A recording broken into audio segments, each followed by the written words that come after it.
the sauce? I brought the sauce. Who made the sauce? I made the sauce. What's in the sauce? I am the sauce. Who brought the sauce? I brought the sauce. Who made the sauce? I got the sauce. What's in the sauce? Human nature is a master at making a big mess. Thankfully, nature is powerful enough to save us from ourselves.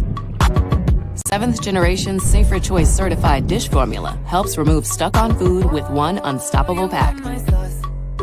That's the power of 7th generation.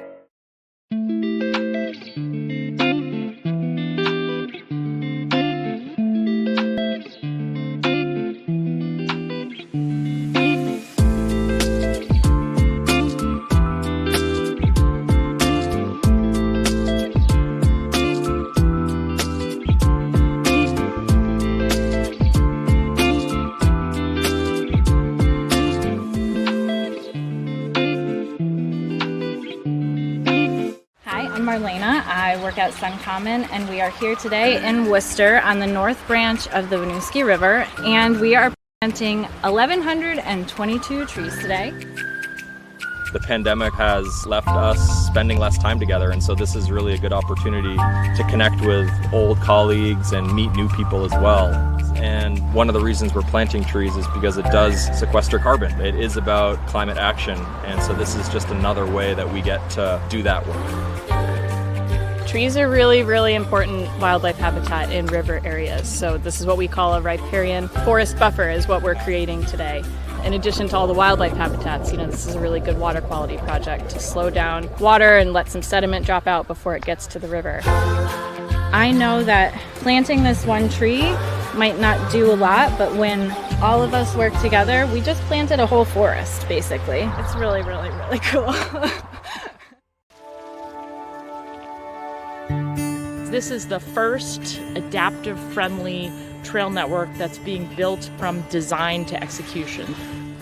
Suncommon volunteers are here tonight, as well as some new volunteers from all around. If you make a trail that rides well for an adaptive bike, it's going to ride well for two-wheeled bikes as well. My name is Greg Durso, and I'm riding the Reactive Adaptations Hammerhead. There's a lot of common misconceptions when it comes to what adaptive or accessible trails are. For us though, when we say accessible, it just means enough room for our bikes to get down it. So we don't want our trails dumbed down, we just want them just a little bit wider, a little bit more attainable for us to use. I'm paralyzed, I'm a T4 paraplegic, so I can't walk. So this bike enables me to get out there and start riding.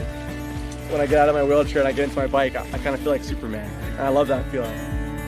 It gets me into places that I can never get into that my wheelchair can't take me. Suncommon has been an amazing partner in this project. We already surpassed the point that we thought we would reach by the end of the season, and a lot of that's just thanks to Suncommon. It takes a community, it takes a lot of people to be out there, and you're really doing good for everyone. You're sustaining these trails, making new trails, making mountain biking more accessible for everybody.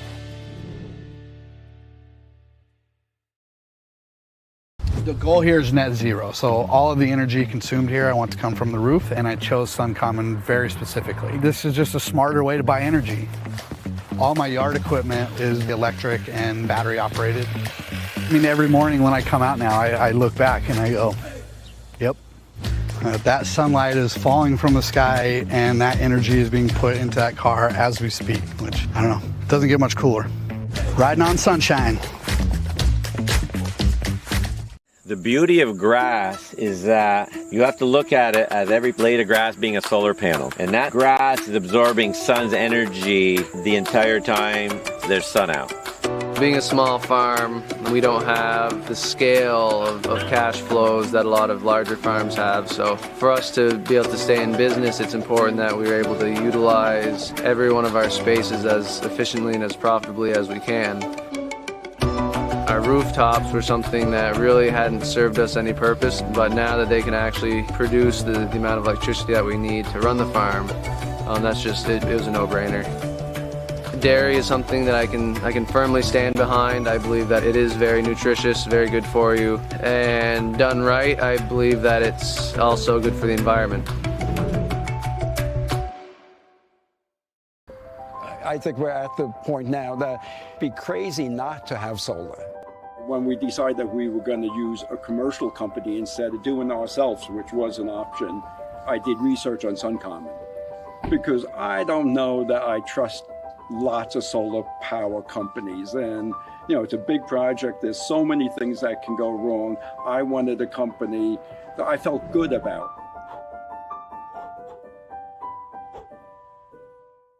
We're filming.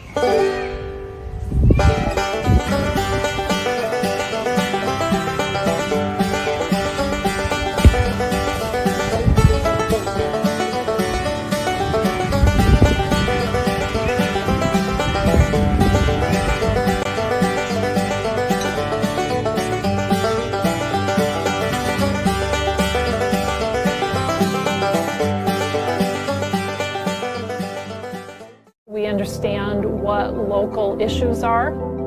Other credit unions might offer like the VHFA and the Champlain Housing Trust, but it's cool that we have our own product. It's called home ownership made easier. It essentially gets somebody into a house who does not have a down payment.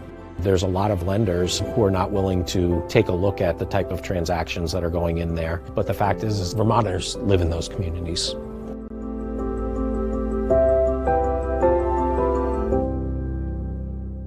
Every second, Vermonters spend $20 with Amazon. That's $20 going to someone you don't know and will never meet. You are just an order number to Amazon. $20 every second. That means every minute, Vermonters are spending $1,100 with Amazon. You might as well throw it in the trash. It's time to change. Let's keep this $1,100 in our Vermont economy. Mighty is an online shopping platform that keeps money in the local community. You order things, it comes from independent retailers nearby, it's dropped to your doorstep. Together, we can change online shopping for good. Visit Mighty, MYTI.com to get started.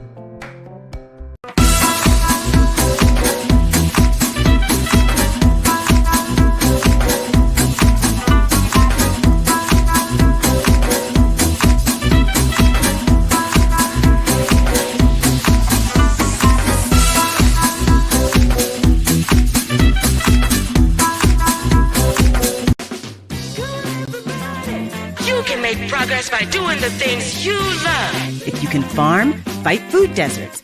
If you can surf, surf for racial justice. Like to read? Start a banned book club. Protest with an ice cream cone or project new meaning on an outdated statue. Get in a costume, but try not to get arrested. You have the tools for doing good, and the greatest tool is your own unique flavor. Ben & Jerry's. Make some mother truckin' change.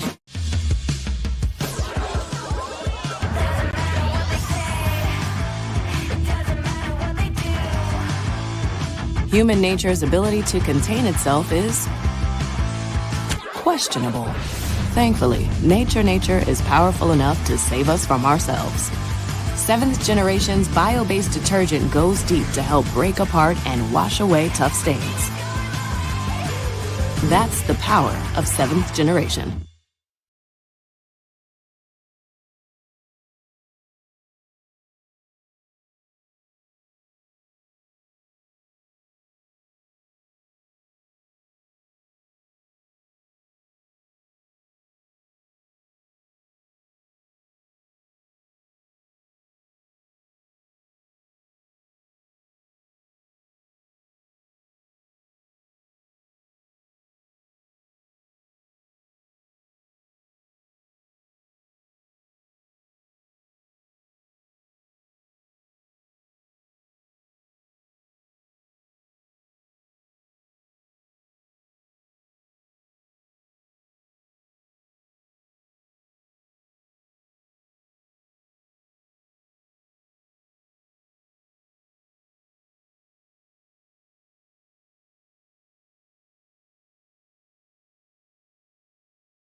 After a delay nearly an hour, AC Connecticut has arrived at Virtue Field in Burlington. And on the 1st of June, a massive month is ahead for Vermont Green FC in their USL2 summer. Hello, everybody, and welcome to beautiful Burlington on a truly night that feels like paradise. Brian McLaughlin, Matt Montel with you. Matt, weird start to tonight's really high-level matchup we're awaiting against an AC Connecticut squad currently 4th in the table, but their bus breaks down in the way, causing an hour delay. The fans have been here, packing the Virtue Field stands, just hanging out waiting for kickoff. Should be a really fun night of soccer, but kind of a weird beginning to this occasion. Yeah, not exactly how you want to start your day or at least your afternoon preparing for this match for AC Connecticut. You know, it takes time to get ready and mentally ready for these matches for it, but unfortunate, but they're here and they're getting ready and we're ready for a match. The whole crowd is ready for a match.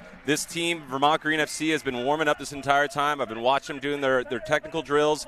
They're going to be ready for this, and I got a feeling it's going to come out hot from Green. Quickly, Matt, coming off a win earlier this week against BlackRock FC. You're now a win and a draw in this 3-game homestand in league play. Feeling like if you could come away with another win tonight, it would be a really solid 3-game stretch. Yeah, and it's not for a lack of chances created. I think it was just literally finishing. And I think that is something, if you're going to try to improve on something really quickly, that's something that you can spend a little bit of extra time in practice to kind of work on your actual finishing for it. So I'm not too concerned about it, but we do need to see more goals within a match to give a little bit more of that insurance during the 90 minutes. So I had a chance to sit down with manager and sporting director Adam Pfeiffer. This was prior to the delay, so I don't ask him about that at all, but we get into a couple of the early season standouts for this Vermont Green side and ask him what's it going to take to get the full 3 points today. So here's our pregame chat with manager and sporting director Adam Pfeiffer. Here with manager and sporting director of Vermont Green FC ahead of today's matchup with AC Connecticut. Coach Pfeiffer, how are you today? Doing all right. How you doing? Coming off a win at home for the first time this season, how great did that feel to get 3 points in front of the home fans? Yeah, it felt good to kind of get off the mark in that way. It was we had to struggle through the 90 minutes. Obviously had some really good moments, but a couple things didn't go our way, which was obviously really frustrating. But yeah, we got the 3 points, clean sheet. That was kind of the goal at the start of the game. So, yeah, all in all, we were happy. Zach Zenge gets the game winner. He's in your lineup again today. He's started every match. What's made him so important to your team early on this year? Yeah, I mean, we'd like to get him off the field, to be honest, and give him some rest. But look, Zach's kind of bought into everything that the club's about. He's got a great understanding of what we want to do on the field. He's really flexible. He can play in different spots. His work rate is absolutely through the roof. Mm-hmm. He's a real leader for us, and so right now, we got to keep him out there, and he'll be out there again tonight, and expect a similar performance from him. Somebody that stepped into your lineup and into the team this season that I think has impressed fans, center back Reed Fisher, a young player, but obviously somebody who's brought a lot of energy and a lot of physicality to your side. What can you tell us about Reed? Yeah, Reed's like no-nonsense kind of guy. He's a defender first, which is something that we need back there. He doesn't sort of hang his hat on what he does with the ball at his feet. He more sort of looks at whether we let in goals or not, and that's sort of what his mindset is. That's obviously incredibly important. But yeah, the physicality, like his mentality is a pro's mentality. Like he's going to give himself a real chance because again, his priorities are team first and winning, and so yeah, he's been fantastic for us. Again, 1 goal last time. We talked a lot about chance creation the last time I talked to you. Did you feel like that was, again, you're creating the chances you liked in that last performance, or are you hoping to generate something else? Yeah, I mean, I think we're still looking to generate more, obviously. When you're not sort of clinical in front of goal, like you have to create a lot of chances, and so we certainly created enough chances that the game could have been 3-0, 4-0. But at the same point in time, like when things aren't going well, you got to create even more so that things do go well from that standpoint and you get the goals. But look, we've only let up 1 goal in 4 games. Right. The amount of chances that we've conceded. I mean, there was a post outside of the post last game. It was a free kick, and yeah, I mean, we're not letting up much from the run of play, so that's a really good thing and something to build off of. We sometimes forget about that side of the ball, and at the end of the day, in the really big games, that's how you win, is not conceding. So. One other defender I wanted to ask you about was Gabe Threadgold, another regular in your lineup, another returner from last year. From last year to this year, what have you seen from Gabe? Yeah, I mean, he's the same player. The difference probably between this year and last year is that he was able to get here a month earlier. Yeah. You know, he was at Washington last year, and they are on trimesters, so you know, those guys didn't get here till the middle of June last year, whereas he's at Syracuse now, and so he just, you know, came straight from school. So that's really what's different with Gabe. He's incredibly fit right now, and he's going really well. He's another guy we need to find some rest for, but you know, he's good to go tonight, and we're happy to have him. I know it's still early in the season. I just want to wrap up with this, though. It's a massive month of June that's starting today. Does it feel like you guys are already in that race amongst the division contenders, or is it too early to be thinking about some of that stuff? Yeah, it's probably too early to really think about it, but at the same point in time, obviously we're aware of it, and you know, keeping an eye on what other teams are doing when we're not sort of in action. So yeah, it's always part of it, but right now, like, you know, we've got to continue to do our job. We got to get 3 points tonight. Coach, I appreciate the time. Good luck today. All right, thank you.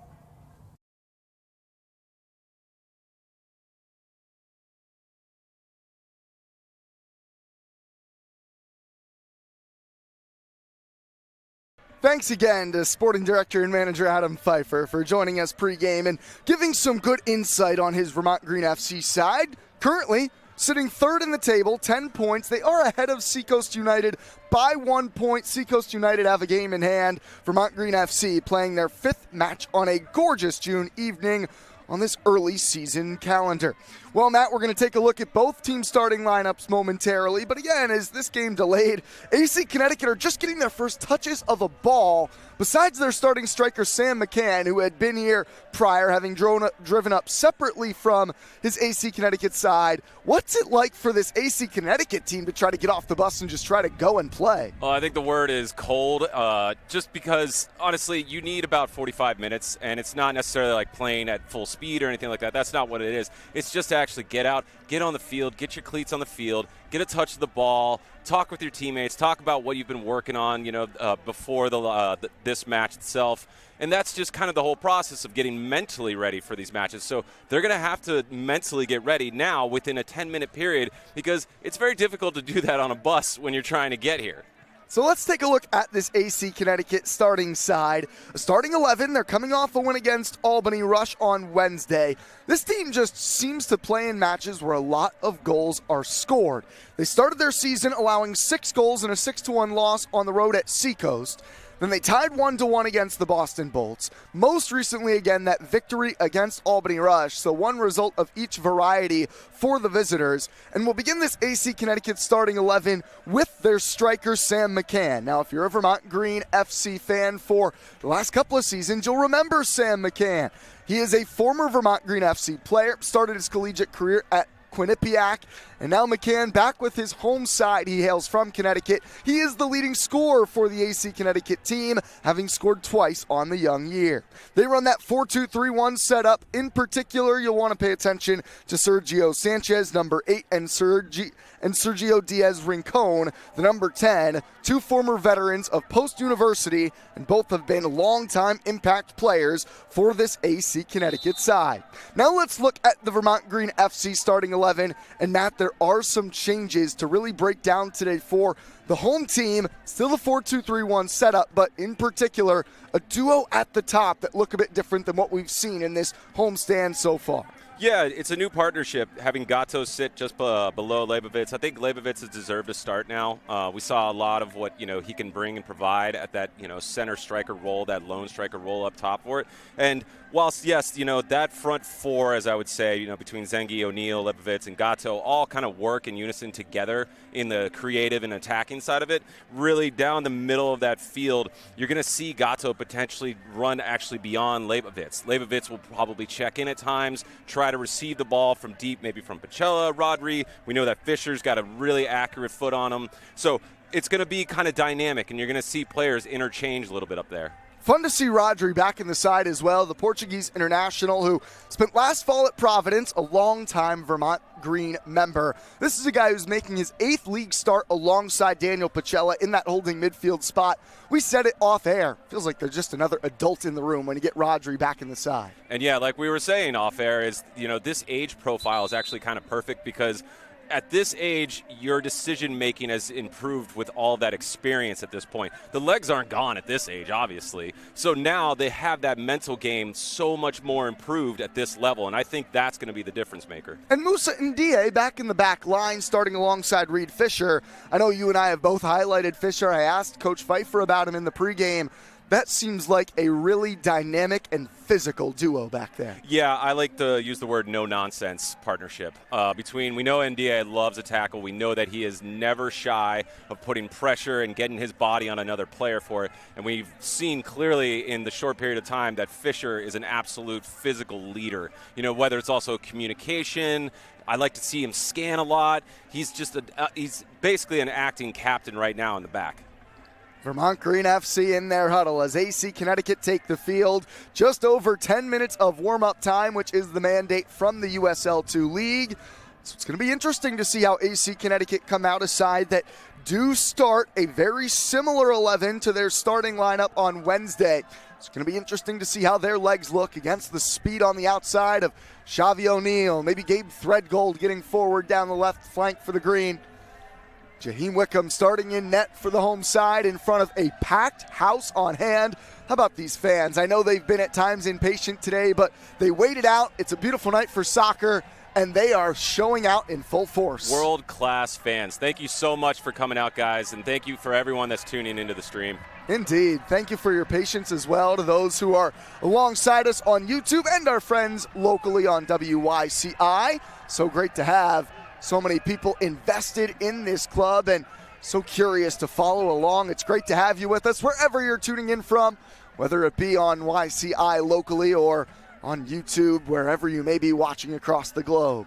Finally, it looks like we're ready for some soccer, Matt. I mean, these fans are ready. We're ready. We've been hanging around waiting patiently, and it's a big game. We can't forget that. All these points so vital in this Northeast Division battle this season. Oh, absolutely. And if we look at the top of the division right now, this could very well come down to goal differential. So if I'm Green, I want to take advantage of this inopportune time for AC Connecticut and see if I can maybe catch them really hard on the beginning and maybe run up the score a little if I can. The third ever meeting between AC Connecticut and Vermont Green FC. It is the former Green man, Sam McCann, to get play underway. And AC Connecticut, the visitors, start action, a delay of 1 hour and 12 minutes. Again, their backline duo, Blunchy and Tyler Doherty, two collegiate players, both standing at 6'3". They run that 4-2-3-1 setup. You're expected to see, in particular, Sergio Sanchez as the holding 6 for the visitors. Zach Zangi, the Green leading goal scorer, throws in a challenge. There's Fisher and Gatto, the youngster from VCU. Pacella spots the run of Xavi O'Neal. Lucas Winshower making his second consecutive start at right back. He was quite bright in the midweek win for Vermont Green as well. I thought he had a really good match last match. I thought he was very consistent. He got forward when he could, and when he did, he was creative. He linked up with play really well. Flag goes up as McCann was offside, but now it's the outside back Bennett stampeding up down the right-hand flank. Threadgold with him. Bennett tries to cross. And Ndiaye unable to keep it in play. It's a corner surrendered by the Green. Smart play from McCann, though, to let that one go. He knew that he was offsides. He could see it by, almost 10 feet. Headed over to take the corner is Diaz Rincon, the 2021 graduate of Post University. Scored 47 goals and had 61 assists in his career at the D2 level. And Ndiaye's there at the near post to meet it. And now McCann finds it in a dangerous area. Goes to ground in the box. The rip came off the foot of Laurent. And McCann, leaking behind the defense, almost found himself in a perfect spot. And it's looking like AC aren't too fussed about having the bus trouble.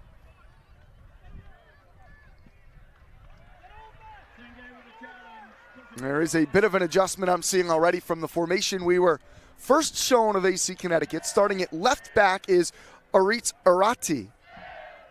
Bennett was told, or we were told he would be the starter on the left back spot, but it looks like he's the right winger wide of McCann with Laurent standing on the left-hand side. It does look like almost a 4-1-4-1 for AC Connecticut, yeah, Matt. I was just noticing. But now it's kind of shifted back to that 4-2-3-1. With Diaz dropping deep alongside his former teammate Sanchez. Zengi has it knocked away by the center back Blunchy. Well-timed tackle. McCann for Bennett. Gatto can't pounce on it. Sanchez able to thread it through, and that ball leaking towards Wickham. A tangle of bodies as Windshower gets wrapped up with Laurent. Nothing in it, according to the center official. It had me gasped just a little bit because it did look like it could potentially get called. If anything, it's been a slow start for the Green. I think they were expecting a slow start from AC Connecticut, and I'm sure they probably said, let's catch them a little bit off guard. They're going to expect us to come tired. Windshower. Gorgeous ball for Xavi O'Neal. O'Neal so quick. A deflected pass, reeled in by Rodri. That's Rodri at his best, winning the ball back. That's what he's there for, yeah, absolutely. Pacella sprays it wide, and Zengi saves it. Good hustle. And DA with good positioning, too, just to come down to that channel. He knew that if he doesn't get that ball and he's bobbling a little bit, he needs to be an option. The Green content to play quickly after a foul committed that sent Gatto stumbling. O'Neal has trouble with it. We will call number 15 in Green Gatto. His full name is Andre Salmeron, the 20-year-old Costa Rican who starred at VCU this fall, but he prefers to go by Gatto. It just sounds so much better. It's a great soccer name. It's a great soccer name.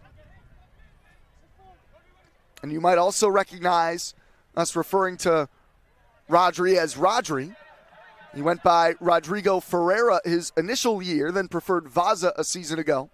Now tells us that just call me Rodri, simplify it. Has nothing to do with that he plays the same position as Manchester City's Rodri. Okay, so Matt, listen to this. On his Providence College profile, Rodri lists his favorite professional athlete as Rodri. Yeah. Could be himself, this could is be the my Manchester surprise City face. man. Not a bad guy to emulate, though, for No, a central midfielder. Absolutely not. Blunchy playing it deep. McCann the target. Bennett collects it. There's Pacella to tackle him. A throw in for Connecticut. AC Connecticut led by head coach Paul Winstanley. Again, a win, a draw, a loss on their young season.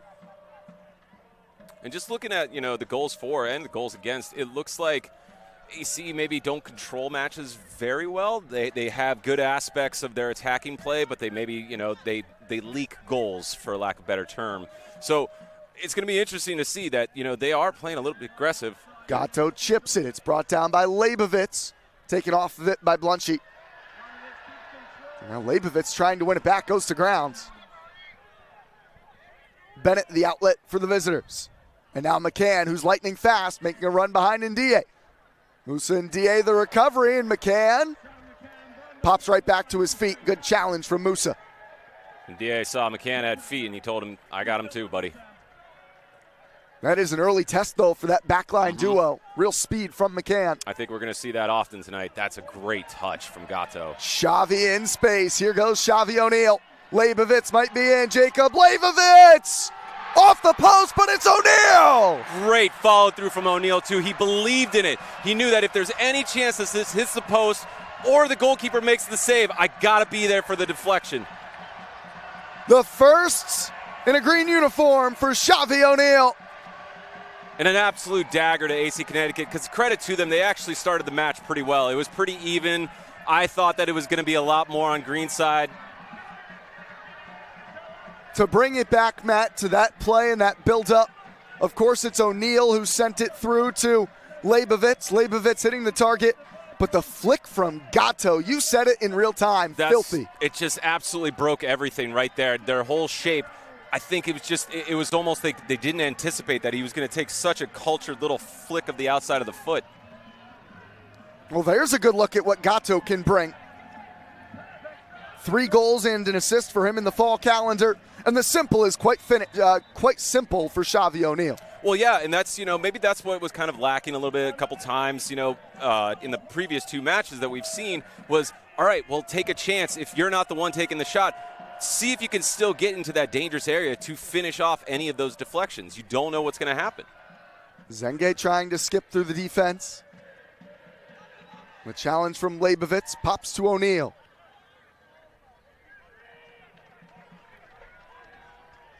Fisher back under control with Pacella. Again, Gatto. He's gotten on the ball quite a bit in the middle. Yeah, I think he's gotten on the ball more than I've seen the previous. Zengi, I think, was playing in that position beforehand. Yep. And it was just maybe it was a little bit less control overall throughout the whole team for it, but he's really dictating a lot of this play. Luca Marinelli, the starter in net for AC Connecticut, has started every game, transferring to Sacred Heart this fall after spending the first few years of his collegiate tenure as a Bryant Bulldog. Got relegated to the backup spot last year after the go-to man in net in 2022. And again, Gatto, filthy on the ball. He's got runners. O'Neal is flying. Gatto from deep. Marinelli the stop, and he pounces. I'm not going to lie, Brian, this might be my new favorite player. Woo! The way that he took that ball across his body under pressure and then drives it over 30 yards to have the shot. So this is Gatto's 3rd start, Matt, but it's a bit of a tweak in where he's played. He started the first 2 road matches. He was playing wide of Zenge. Zenge was central. It feels like Gatto in the middle has looked like that's the spot he loves. Yeah, I think he loves being in that engine room, just ahead. The engine room is really just the middle of it, but he likes to be right up top, and he likes to have all those options in front of him. Well, the Green have had lots of success against AC Connecticut in previous years.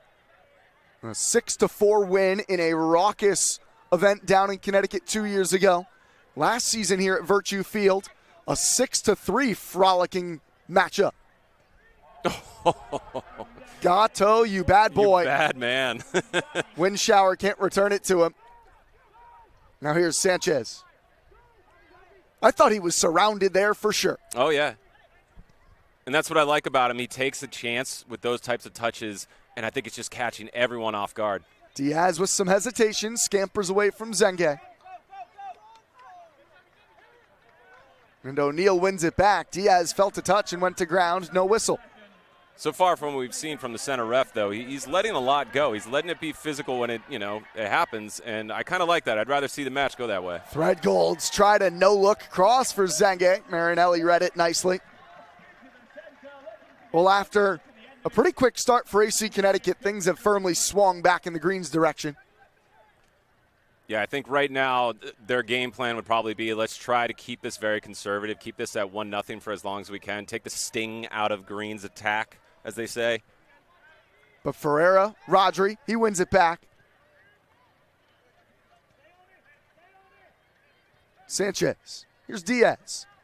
Holds it from Pacella, and Blunchy looking deep, trying to use Bennett as the outlet. And Threadgolds, who was Matt Montel's pick for man of the match in the Tuesday win over BlackRock. Well, he cut his hair now. He did. He went with the short look. He's not David Villa anymore. I knew you'd be upset about that. There's a poor touch from Gatto. Maybe his first misstep allowed Laurent to get on the ball.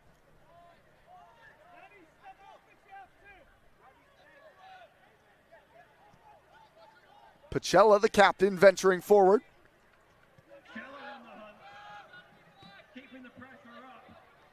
This is Doherty. It's a good ball from Doherty. Break that line right through the midfield. Unfortunately, there just isn't a lot of options going forward for AC Connecticut right now, unless it's over the top. Threadgold and Vaza trying to pinch it back. Rodri digging at it. Blunchy. Pass to the middle. Pacella. Zenge in room. Try the outside of the football that Blunchy intercepts from Leibovitz.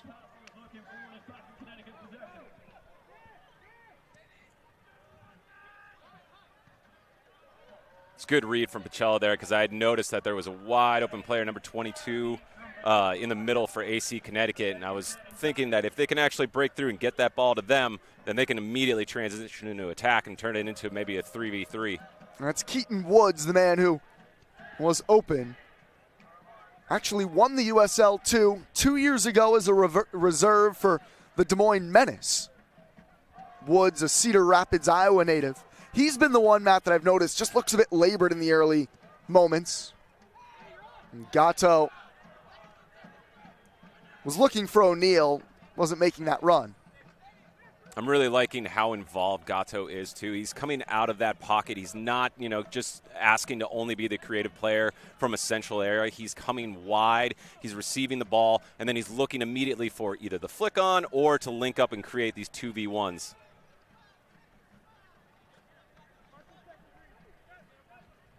Just a great night here in Burlington. I know it's a later start than many anticipated. Ironically, Matt, the 6 o'clock start, I think I saw even more families with young kids come out to the yard today. Thinking maybe on the early start, get the kids out to an earlier Saturday game. It's Saturday, Nobody's got anything to do with weather like this. Almost summertime. Wind shower, a long throw. Leibovitz, what a cutback! Ooh. Off target with the lefty shot. He might have had Zenge on the back post. How about that throw from Wind shower? Great throw, and credit to Leibovitz for actually getting that touch and then getting the space for the shot.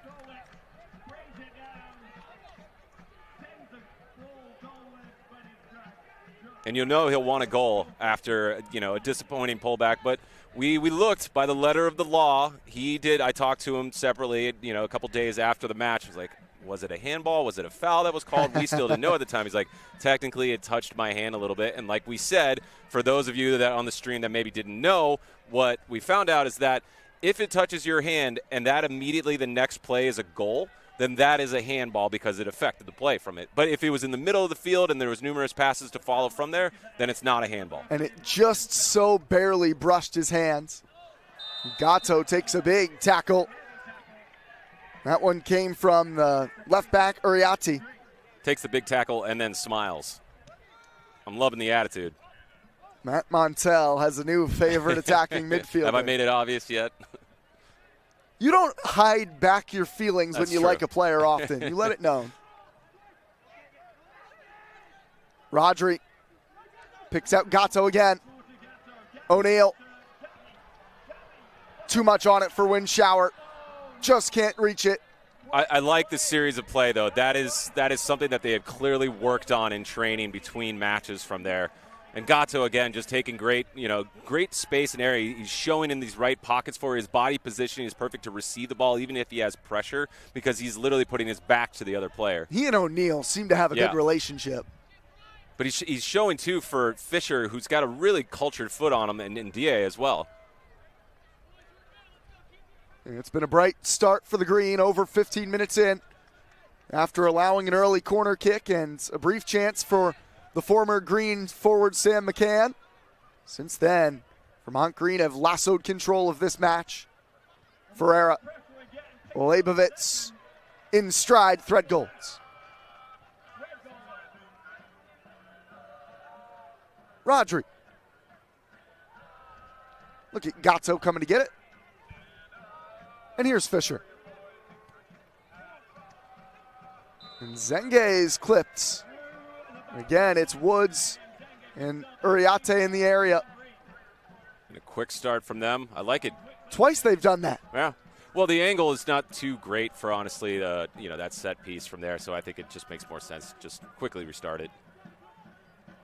And you can tell in the body language from Green that they're really comfortable. They're really warmed up. They're knocking the ball around confidently. Gatto loses out. Doherty unable to get a clean clearance away. And there's still stretching going on around this AC Connecticut side. Oh, you bet it. Given the minimum time, or the maximum time really, that we're allowed to get back underway. Still not much time to get loose and warm up after a long day of transportation. Zenge, what a flick. It's Leibovitz! He's doubled the lead! Jacob Leibovitz! Zenge flicked it over the top! Poured home by Leibovitz! And he's been knocking on the door, Brian. Knocking on that door. And again, that's that cultured left foot of his. He loves to take it out of the air. He loves a good little volley from it. Well done. The fans are loving it. It's a beautiful 1-2 again through the midfield. This time Zenge, the creator. And you're right, Matt, a classy finish. And that's what, as Coach Pfeiffer would want is your two center forwards, let's take another look at this, though, really quick. And he takes it from the outside of his foot just to let it, kind of pillow down a little bit and then slots it home. Never seemed fussed about it. But that's a problem, that any coaching staff would want is to actually be able to have almost like two on-fire strikers. Bazzini's already racking his up, and then having Leibovitz rack his up. Okay, well, that's a good thing. I don't want to have only one in-form striker. Now 4 goals in all competitions for Leibovitz. Yaniv Bazzini still tied for the club record with 9 career goals across all comps. Nice move there from David Lops, the right back, but it's poked away from Bennett. Rodri has seemingly been all over the midfield. Where have I heard that before? We don't need to talk too much about the other Rodri, as two very well-known non-Manchester City fans in this broadcast Well, booth. City's Rodri has his poster on his wall. That's right. Yeah. And why not? The 2022 Division II national champion. Slotted right back in, too. He and Pacella clearly have so much experience together in this midfield. And now Great Threadgold's, he's opened that stride up. What a move. Gabe Threadgold, filthy. Gatto, beaten to it, Doherty. An important challenge. And look at him hustle back. Gabe Threadgold, the workhorse. And still not clear. O'Neal was thinking to return it to Pacella, and it pinballs to Marinelli.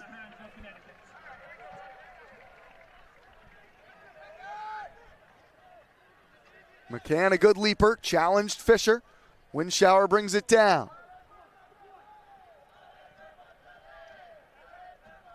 O'Neal, relentless, but it eventually falls to Sanchez. I think O'Neal literally just covered 30 feet in 1 second. He is I don't blazing. know how that's possible, but I don't know if the math adds up there, but he's quite quick.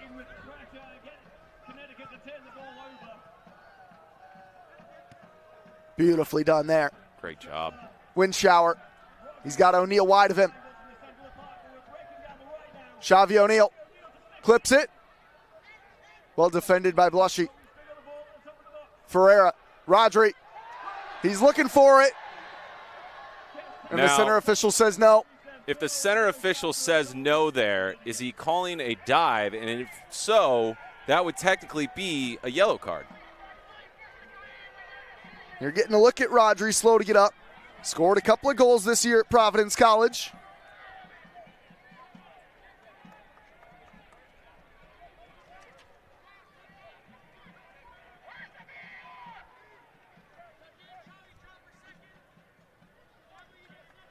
Again, the green, though, creating chances, asking all of the questions of AC Connecticut.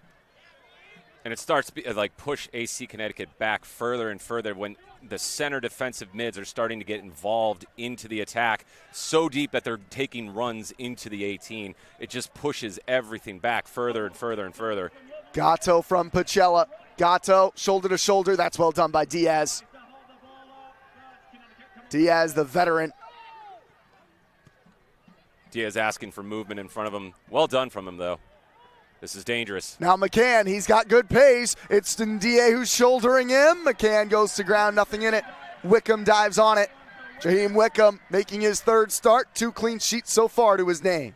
Fisher having some words with McCann. As you see there, he thought he maybe took a dive there. I didn't think so. I thought Ndie kind of got a little bit of a shoulder. I didn't think it was a foul, but there was at least some contact that he could go over. But it tells you about the mentality of Fisher that if he thinks that somebody's taking liberties from the opposition in the box and diving and trying to get a penalty called against him, then I love that he's going to, have his words about it. Again, Diaz trying to send Laurent on the run. This time Windshower's there defending, and Windshower able to win that duel.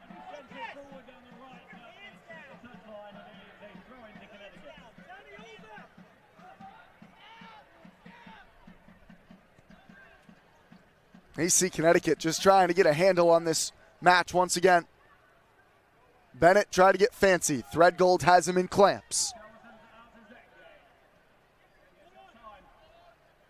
Rodri shields from his former teammate McCann, but McCann pokes it from him.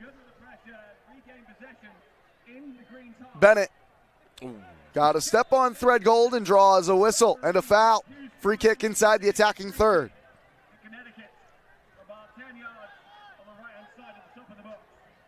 There have been some moments of danger with the speed of AC Connecticut, no doubt. Especially from McCann as well. That ball over the top, you see McCann can just eat up ground so quickly that if it gets an awkward bounce, and if you misjudge it just a little bit, it's going to be a test throughout the night for, Fisher and Ndiaye to stay switched on, especially, also Winshire, because we've seen McCann, he doesn't just stay central runs. He'll actually move diagonally towards those flags to try to bring AC up. A dangerous spot for a set piece. It will be swung in by the left foot of Sergio Diaz-Rincon. A goal and an assist on his summer season. Leibovitz reads it at the near post. Powerful header away. Pumped back wide. Brought down by Diaz on the swing from Uriarte. And now Zengue takes a shove in the back from Diaz. Foul goes against Diaz. Unnecessary, too. Yeah. Well, I mean, Zengue had taken the last touch for it, and he's driving back to his own goal, so there's no need for the foul from it. He's letting Green off there.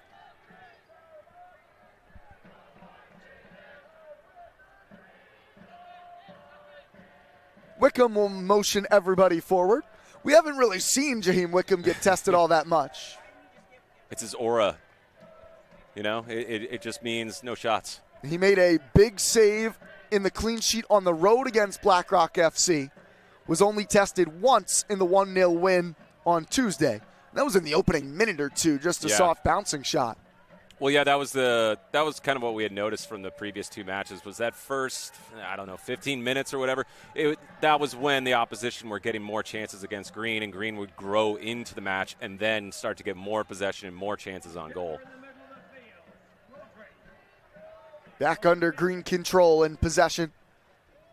They have not wasted time today. It's been a direct attack.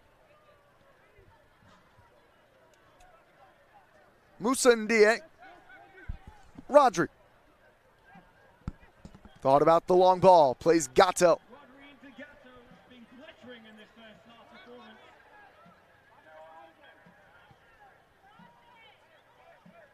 I've missed watching Rodri play soccer, Matt. I love the way he just goes about his business. Sorry, I was noticing that Gatto has literally probably passed or received the ball from every single player on this field. I think you're right. Such smart movements. Here goes Rodri on the dribble. Zengue from Leibovitz. Zach Zengue! Oh! Great save, Marinelli. What an effort from Zengue. It's a corner. That was absolutely going in top bins, too. Great effort from Zengue. And we know that he has a really good right foot on him, and especially a really good right foot shot on him. So I think maybe that's beneficial for him to be playing out from the left and cut in a little bit so he can have those shots if nobody puts pressure on him. A beautiful bending ball from Zengue. The club leader with 3 goals on the season, up to 8 in his Vermont Green career. He'll take this corner and out swinger. The big boys are loaded up at the back posts. This is where Reed Fisher has made his money. Low to the near post this time from Zengue. It looked like he was targeting O'Neal. Winshower brings it down. Leibovitz. Leibovitz with his left. Not a terrible effort. Okay. Well, they got their shooting boots on tonight, Brian. Well, that's for certain. There have been, I don't want to say questions, but just maybe even like concern about not quite as many goals early in the season as we've been spoiled with. If you're going to analyze a season at any point within it, especially after you've been within about 5 matches, you start to notice, like trends that are coming. Or, you can highlight the great things, but you can also, just lightly critique, okay, well, this needs to improve. And really, it was just putting the ball in the back of the net in the last couple matches for it. Couple of looks from distance. Both Leibovitz and Zengue. Leibovitz sitting on a brace now. The strength from Rodri. Can't shrug off Sanchez, who dances around Zengue. But Rodri back to his feet. Helps win it back with Gatto. Does not lack in confidence whatsoever, Rodri. What I really like, too, is every time he takes when he dribbles or he takes the ball forward from it, he draws in 2-3 players and is starting to create space for everyone else. Wind shower. Xavi O'Neal, what can he do in space? Tried to carry it a bit too far. Picked off by Uriarte. Running away from Wind shower. We know Wind shower loves a tackle. Now Keaton Woods, first time touch. He really has been quiet. I think he's been the slowest off the bus, literally. Well, right there, you saw, I was watching McCann, and I saw him. He had an opportunity to hit the ball with his right foot over the top to McCann into this wide open space on the left. And unfortunately, he didn't for AC.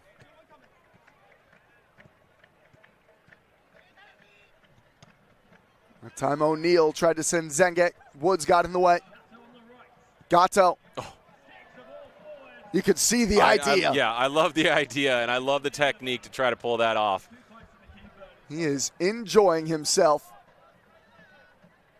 And I don't believe in being overly critical or overly controlled in the attacking third. You know, O'Neal losing the ball because he tries to beat those two players. Okay, yeah, maybe he could have played a safer pass back to maybe the top of the D from it. But if you're going to lose the ball, that's a good place to lose the ball. I want you to be creative. Sure. This has been a creative start for the Green today. Oh, everyone's eating. Rodri says thank you very much. Gets caught under Leibovitz's feet. Great find. Daniel Pacella. Gatto's there. Gatto works it wide. Still options in the middle. Gatto takes the hit himself. And it deflects out towards O'Neal. He resets through Wind shower. It tells you the type of man Gatto is, because I did see his feet get clipped from those gloves, but he did not go down. Zenge unable to dummy it through for Threadgold. Good step from Zengi there. I think this home crowd has been quite pleased with the performance through the opening 30 minutes. Just a gorgeous night. Check out that hot air balloon in the background, I was just noticing Matt. that. I was like, what a view. What a night. Temperatures right around 70 degrees, cool air. Just a bit of a breeze, sun overhead. We miss hanging out with you, just above the stands, but I got to say, the view from this side is pretty stellar. The Green are enjoying themselves as well. O'Neal parried away Marinelli, and he's shaking his hand after that charge from O'Neal. Almost looked like a back pass towards him that he had to handle, and then took a wallop from the Green youngster. And O'Neal is, he's within his rights. If the ball is still bobbling a little bit and it's not completely controlled by the goalkeeper, you can take a little bit of a, an attempt on that. And O'Neal just running all over that front line this evening. They've both been electric. Hopefully Marinelli's okay. He has been the man in net, the Italian, every single minute this season so far for AC Connecticut. A chance for AC Connecticut, Matt, to try to settle themselves. Everybody grabbing a quick breather. Yeah, I'd say have a conversation about what is going on. Try to, assess, okay, how can we start to get a little closer to every Green player right now? Because right now, Green are just tearing them apart. Just enjoying themselves. AC Connecticut have looked dangerous in their own right on the counter. They just haven't had many chances. And the press is on again. And Leibovitz caught a piece of Artiz Uriarte. Taking quickly Diaz. Again, this is when they've been dangerous. McCann on the run. He nips it from Fisher. Lightning quick, that this is man. A good test, yeah. Now here's Woods. Pacella's there to tackle it.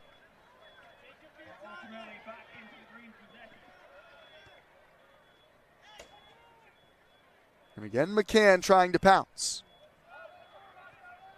Diaz, one touched towards the middle by Laurent. Threadgolds. And now Labovitz, eyes up towards the goal. Look at the run from Threadgold. Labovitz tries to play him through. Threadgold full stride. Good work getting back from Lops, the right back. Good play from Lebovitz, though. He received the ball. He's like, okay, my team's not up with me yet. He slows it down a little bit, keeps driving forward, and then he starts to see the players coming up with him. Recycled by Pacella.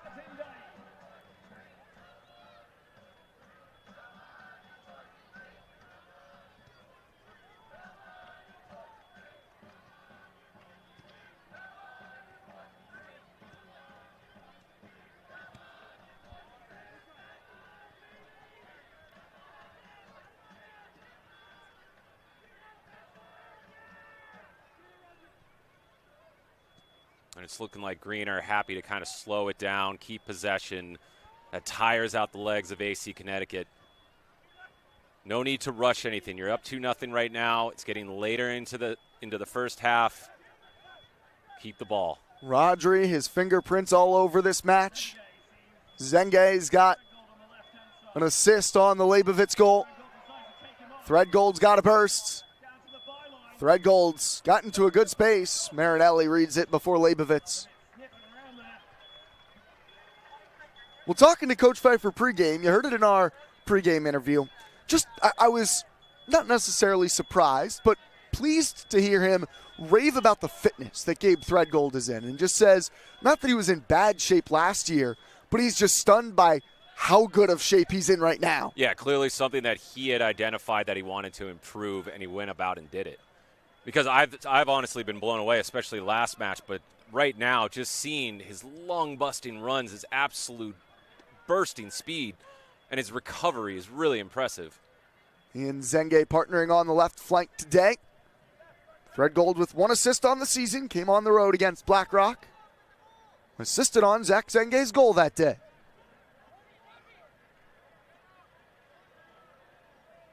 There is no hurry in Rodri's game.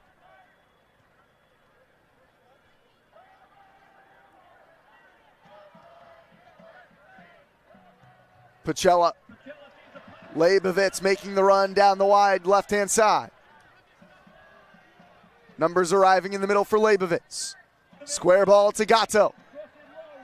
Wide for O'Neal. Xavi O'Neal in room. Good block and recovery from Uriarte.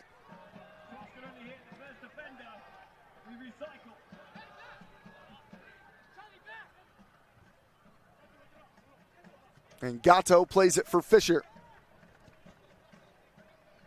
You hear that communication from Fisher? He was the one giving the orders there, even as the young center back. Oh, yeah, absolutely. I literally can hear him talking throughout the entire match. He never switches off mentally. He's the loudest one out there, it seems to me.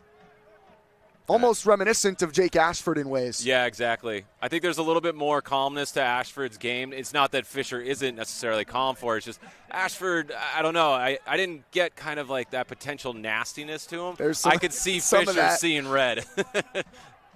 Oh, Xavi O'Neal. Good defensive work by Uriarte. Positioned himself well on the shifty O'Neal.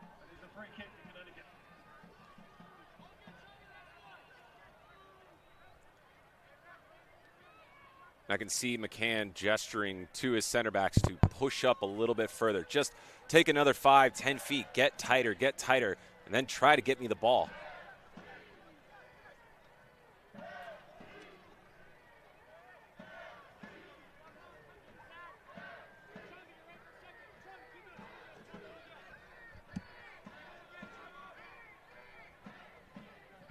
Marinelli and company have faced an onslaught. Goals from Leibovitz and O'Neal. Leibovitz could already have a couple. He hit the post, which resulted in the O'Neal strike.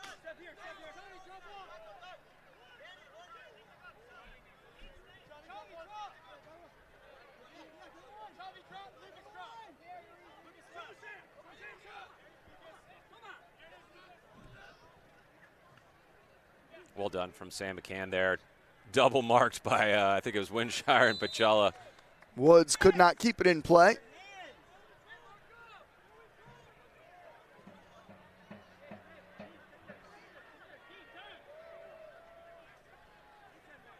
Been a minute since the last Vermont Green chance. Not that the pace has slowed in their attack, but it feels like AC Connecticut have grown into maybe their defensive organization a touch. I think right now you're probably, whether it's being, I haven't heard it communicated because we're just over, the dugout for it, but I think it's more so, all right, well, let's maintain this 2-0 lead for a while, and let's just... Well, here goes O'Neal. Flag is up on it. And just maintain that lead, that 2-0 lead, and then patiently and calculated try to get that third goal. There's no need to necessarily be reckless at this point.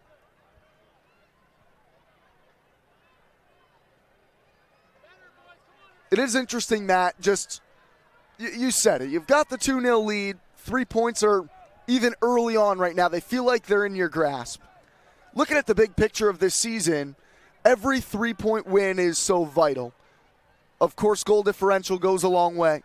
But I think that there is just something almost patient about the way they're kind of approaching this one at the moment. Even though it's a short regular season, 14 league games, you can't go over the top trying to score a touchdown, per se, in American terms, this early on when it feels like, okay, let's just take our time and continue to grind this game out, even though there probably are opportunities for the Green to pin their ears back. Well, I think if we're being honest, too, Green has controlled this match for a majority of this first half for them, and they've looked comfortable. And the longer that they hold possession and the longer that AC don't, and they're defending and they're chasing the ball, the more tired that they're going to get.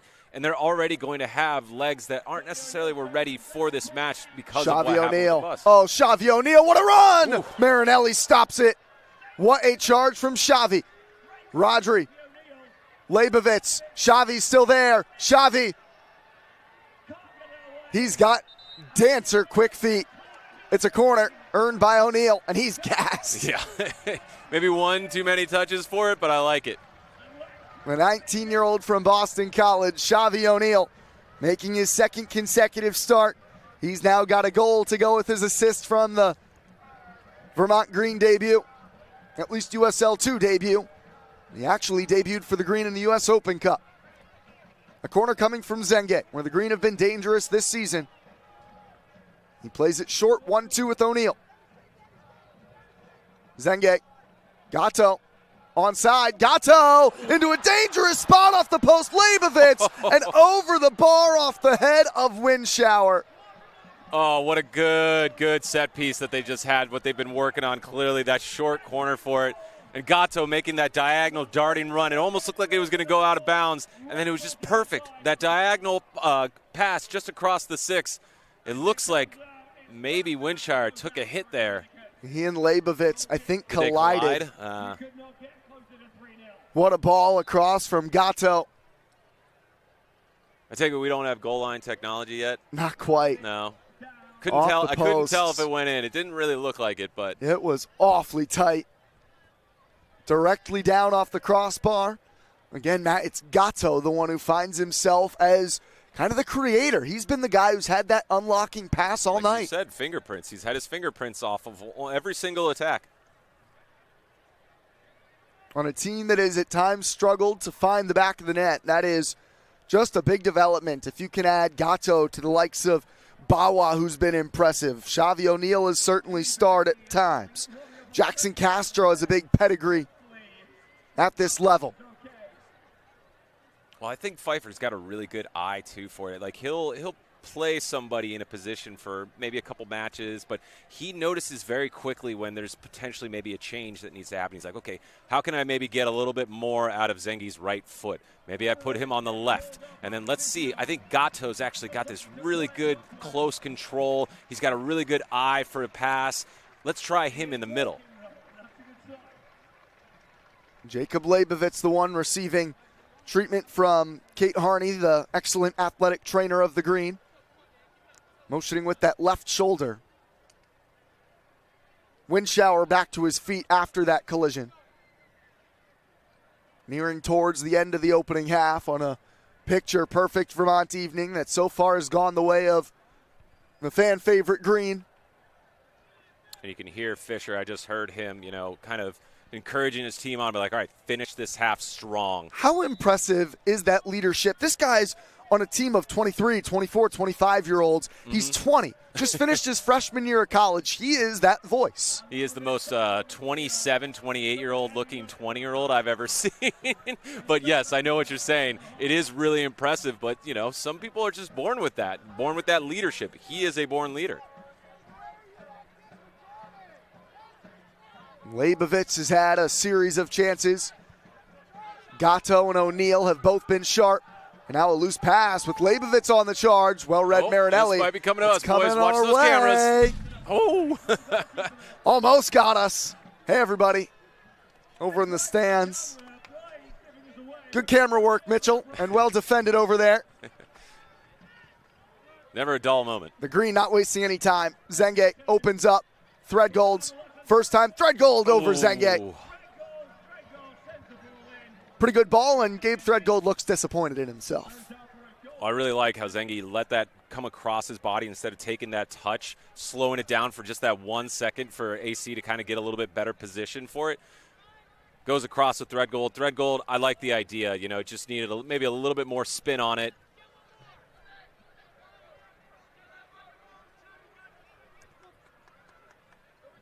Well, as AC Connecticut gets set to put this ball back in play, it is worth noting that there was some important information today that Vermont Green posted on social media, just clarifying what is a very murky USL2 playoff picture.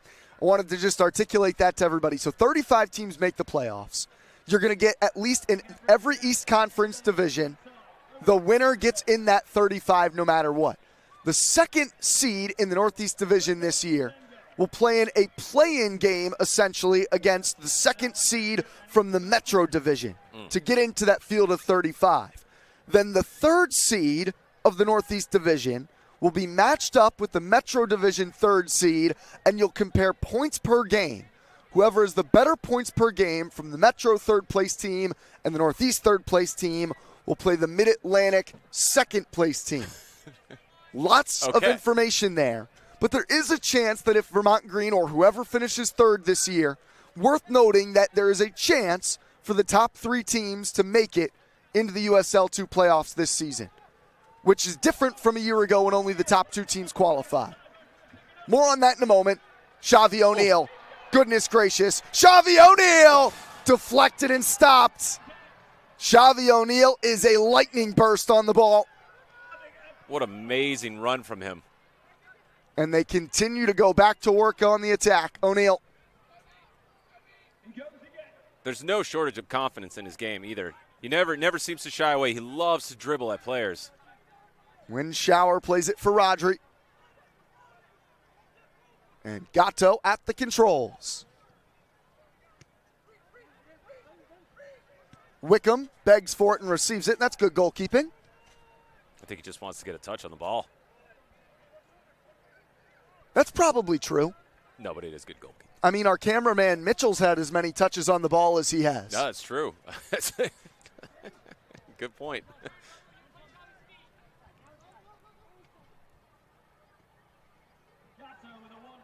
Woods is there before Gatto. Nearing the 45th minute and conclusion of this opening half. And Woods can only pound it up the field out of danger. And you can see the frustration on his face, too, because he's hoping that it's going to get to McCann. He's hoping McCann's going to make that run from there. But that's what AC's been limited to, is playing that long ball from deep in their defensive third. Looks like 4 minutes of an additional time. O'Neal, he's already got 1 goal. Hunting for another. And it's going to be a foul against Sanchez. Free kick coming in a dangerous area for the Green. Good angle for a cross.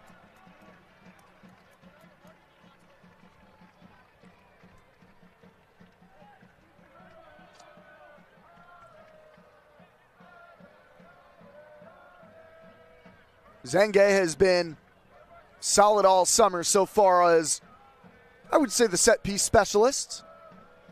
He's probably been the least involved of the attacking options, and it's hard to say I could be critical of Zach Zenge's performance so far tonight. Yeah, I'd say he's been involved. He's had a couple moments there. There was earlier when he let the ball run across his body, and he was able to get it to Threadgold for a really good opportunity. And he did almost score a worldie. I forget. He had that great hit with the right foot. Exactly. Sorry, Zach. That's on me. That was excellent. No.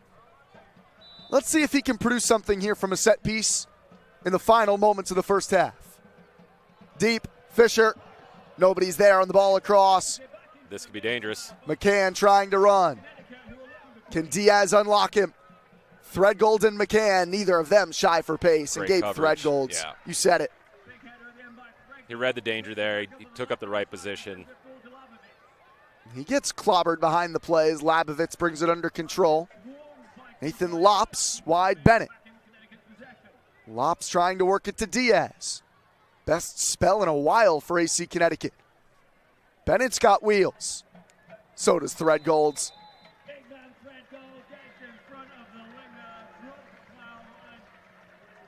Frustration from Bennett after Threadgold gets the best of him again.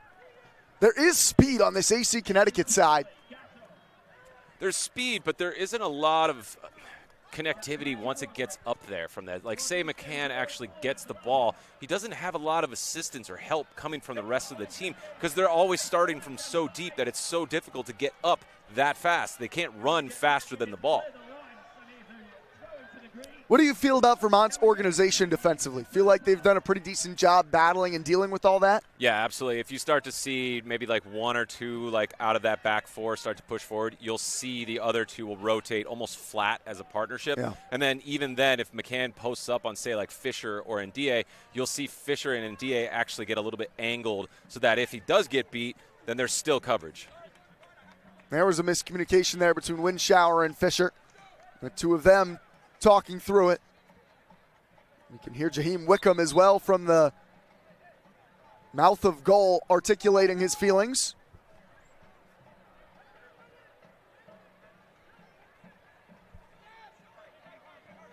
Ariate took the throw. Interesting throw.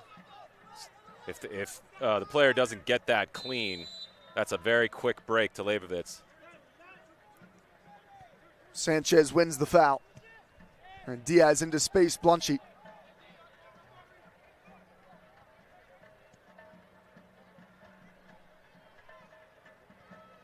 Diaz, a soft flick. That allows Lops to gallop. Lops squaring off with Threadgold. Gabe Threadgold, the tackle. Never seemed like he wasn't going to get that he wasn't going to win that challenge. Nearly the 4 minutes of minimum stoppage time completed. And Gatto fouled by Sanchez, and that is indeed the full 4 minutes of stoppage time. Vermont Green FC brings the crowd to their feet. A pair of first half goals, their most in front of a home crowd on the season, and they'll head to the locker room with a 2-goal lead. We'll step aside, a game that featured an hour and 17-minute delay. A couple of green goals. We'll talk to you in a couple of minutes with a halftime report. You're watching Vermont Green FC Soccer.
The sauce. I brought the sauce. Who made the sauce? I made the sauce. What's in the sauce? I am the sauce. Who brought the sauce? I brought the sauce. Who made the sauce? I got the sauce. What's in the sauce? Human nature is a master at making a big mess. Thankfully, nature is powerful enough to save us from ourselves. 7th generation Safer Choice certified dish formula helps remove stuck-on food with one unstoppable pack. That's the power of 7th generation.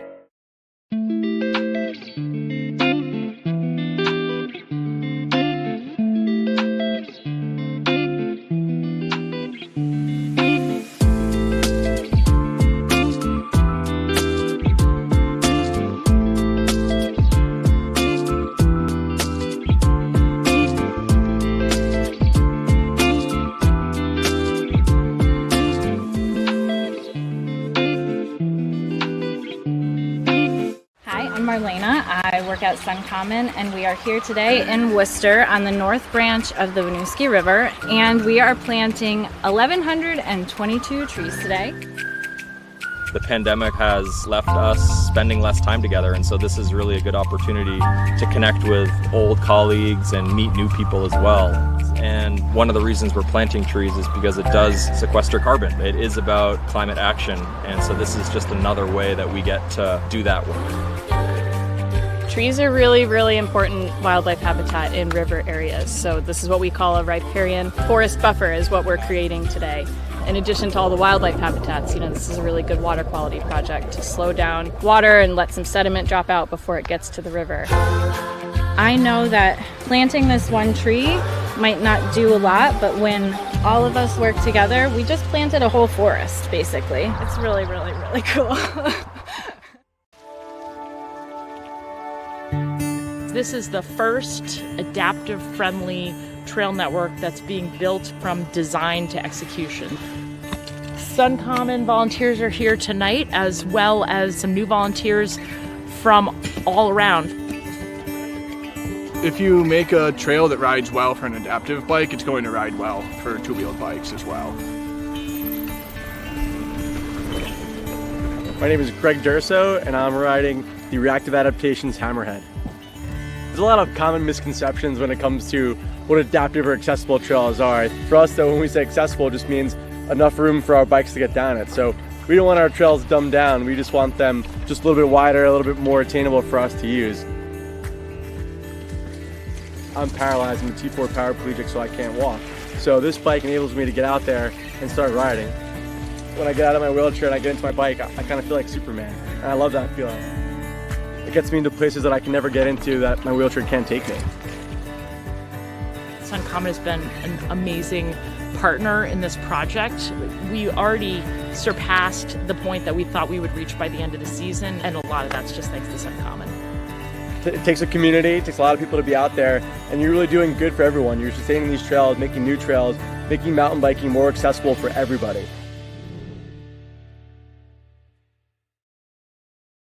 The goal here is net zero, so all of the energy consumed here I want to come from the roof, and I chose Sun Common very specifically. This is just a smarter way to buy energy.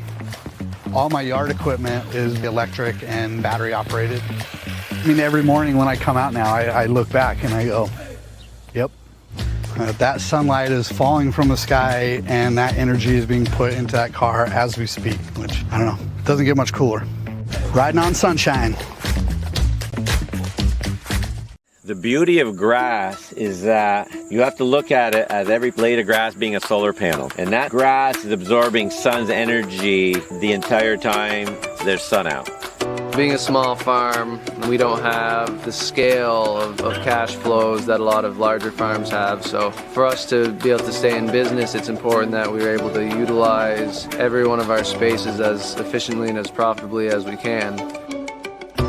Our rooftops were something that really hadn't served us any purpose, but now that they can actually produce the amount of electricity that we need to run the farm, that's just, it was a no-brainer. Dairy is something that I can firmly stand behind. I believe that it is very nutritious, very good for you, and done right, I believe that it's also good for the environment. I think we're at the point now that it'd be crazy not to have solar. When we decided that we were going to use a commercial company instead of doing it ourselves, which was an option, I did research on Sun Common.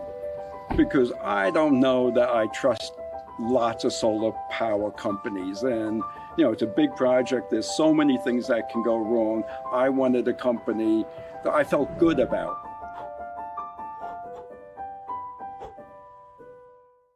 We're filming.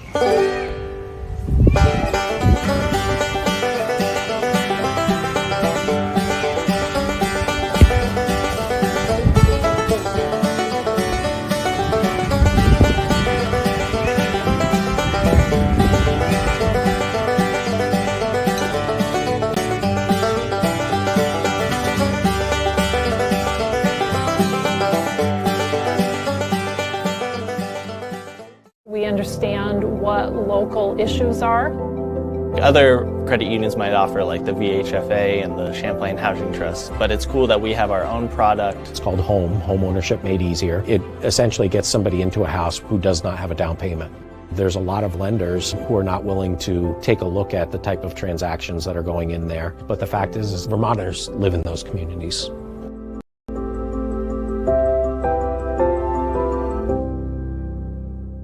Every second, Vermonters spend $20 with Amazon. That's $20 going to someone you don't know and will never meet. You are just an order number to Amazon.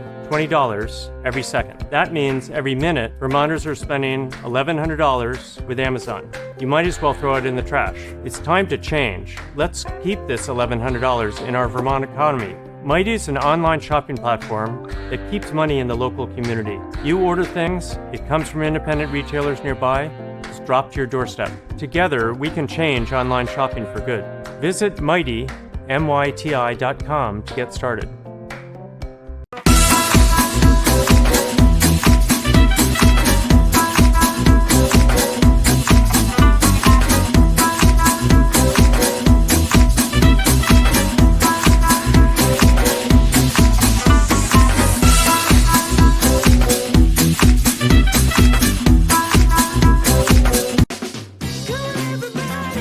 You can make progress by doing the things you love. If you can farm, fight food deserts. If you can surf, surf for racial justice. Like to read? Start a banned book club. Protest with an ice cream cone or project new meaning on an outdated statue. Get in a costume, but try not to get arrested. You have the tools for doing good, and the greatest tool is your own unique flavor. Ben & Jerry's. Make some mother truckin' change.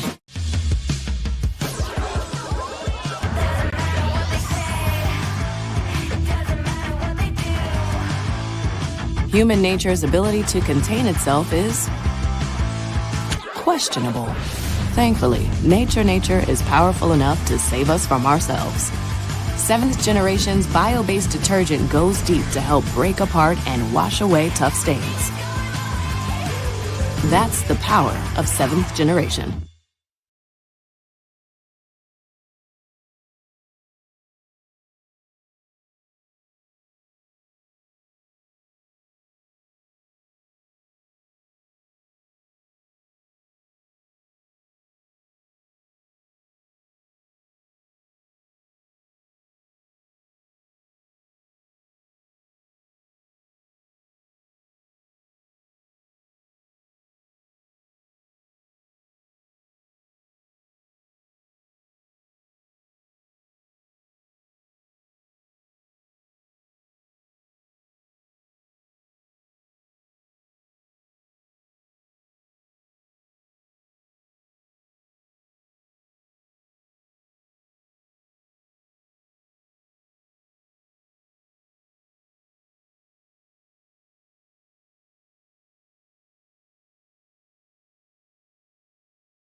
A night that is one of dreams for Vermont Green FC through 45 minutes. It is picture perfect from a weather perspective. It is a sellout crowd. It is a wonderful night of soccer as well. A 2-0 lead at the break for Vermont Green over AC Connecticut. Brian McLaughlin, Matt Montel here at halftime. And Matt, a really solid first half of soccer for Vermont Green, but I know you've got your eyes on AC Connecticut as well, and this is a team that have scored a lot of goals the last few years. They are an offense that have shown flashes today, but what are you looking at of ways that they could find some maybe simple adjustments to get back in this game? Well, I think right now you're seeing Vermont has had so much of the ball and so much possession that the AC's defensive line and the midfield is so deep trying to win the ball back, but then there's so much pressure. Vermont's doing a great job of putting 2, 3, 4 men immediately around the ball that they're forced to go long. And to go long to somebody like McCann, whilst he does have a lot of speed that could be very dangerous in behind, it's going to be a tall order to try to be physical with players like Fisher marking you or NDA marking you or even Winshauer marking you. These are all very, very big defenders. So what I would like to see maybe is can McCann maybe drop in a little bit deeper and link up with Racone if it stays the same lineup that we're seeing from there, and then actually draw out some of the defenders or maybe draw out some of the actual center defensive midfielders from Vermont and then try to create a little bit more link up, maybe a little bit more 2v1s, a little bit more possession.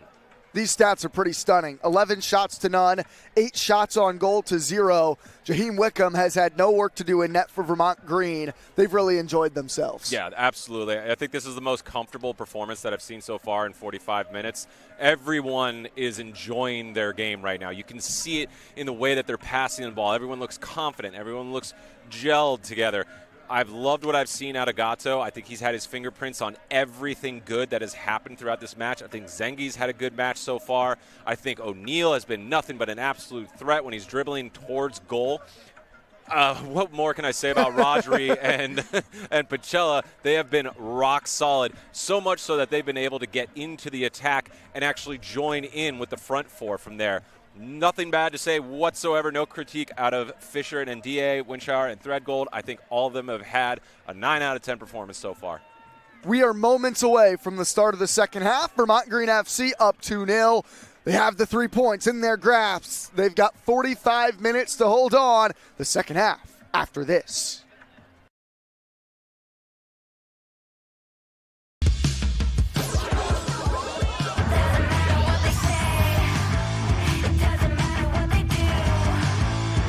Human nature's ability to contain itself is questionable. Thankfully, nature is powerful enough to save us from ourselves. 7th Generation's bio-based detergent goes deep to help break apart and wash away tough stains. That's the power of 7th Generation.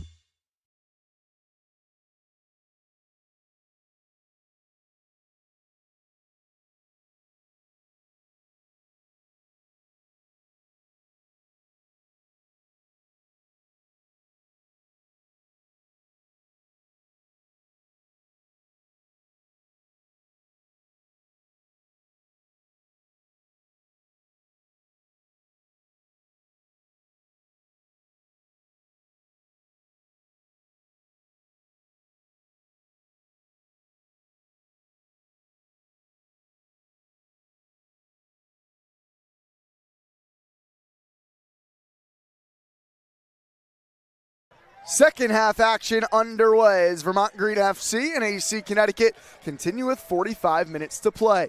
A beautiful night in Burlington. There are changes on both sides as Vermont Green FC make a change at the striker spot. Yaniv Bazzini comes in place of Jacob Leibovitz. Leibovitz, who was dangerous throughout that first half, Matt, scored a goal, could have had at least 1 or 2 more perhaps. Or even 1 or 2 more assists from it. He was also creating. He was a threat with the shot, but he was also creating chances. But I think it's a good rotation from Adam Pfeiffer right now to have Bazzini now get his time in for 45 minutes. You want to have both your center forwards kind of like continuing to stay hot on their hot streak. And there are some changes for the visitors as well. A change in the midfield. Abdi Somau is on. He is the younger brother of Ali Somau, who entered at right back. So the two brothers checking in for Paul Winstanley's crew. Here's the first look at Bazzini. Bazzini looking over the top. Gatto Good run from Gatto, but too much on it from Bazzini.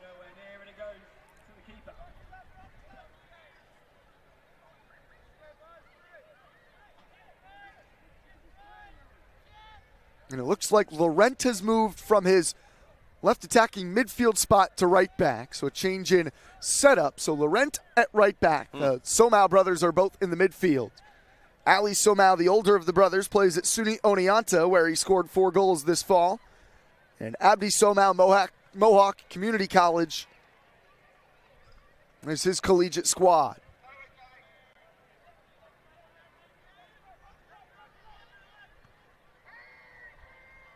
O'Neal, Bazzini in the hold-up play.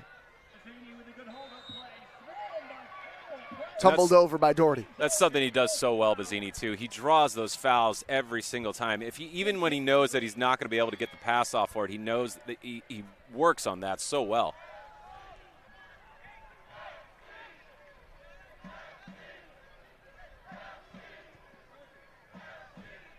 Gatto. Clipped by Sanchez.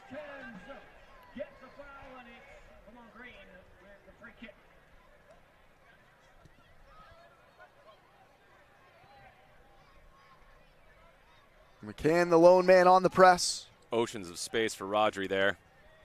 And that's something AC's got to work on. Got to press higher up. They are able to win it back. Bennett, he's shown a good flash of pace. Threadgold recovers. Diaz Rincon around Gatto. Does well to find Somau. This is Abdi Somau, intercepted by Threadgold.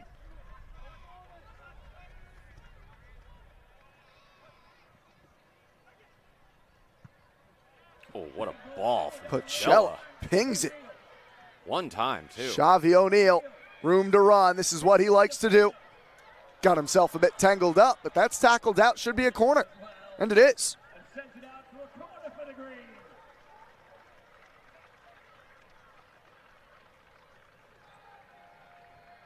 Green showing that they can play, both ways. They can play either that quick transition football, or they can, possess and actually create the chances. Zenge set to take the free kick from the corner flag. Fisher and DA, Bazzini, all big threats in the area. Zenge towards Bazzini. Gatto on the edge. Gatto. Confident. Couldn't get it down, though. I had a good feeling about it. When it's been the night that Gatto has had, hard to argue with him taking a crack. You've earned it. Gatto has been instrumental in this Vermont Green lead. A pair of goals. They've scored 2 or more goals now 3 times in 5 matches.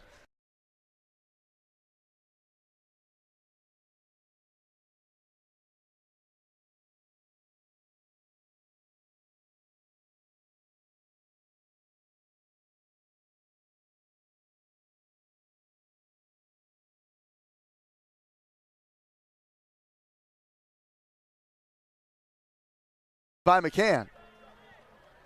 I think that's something that Bazzini also adds just a little bit more. That's definitely part of his game, is those aerial duels. He wins them so often, and those flick-ons are going to be really threatening. Especially with the likes of O'Neal running in behind. And Bazzini dummies it, but nobody there behind him. Plunchy plays it back, Marinelli.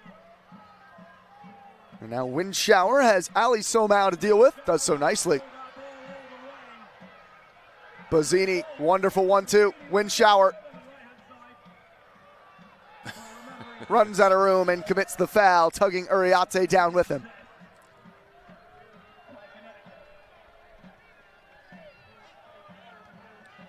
Threadgold doing a really good job of reading that. He's almost telegraphed to him. Another night where Gabe Threadgold has enjoyed himself. But maybe nobody more so tonight than Gatto.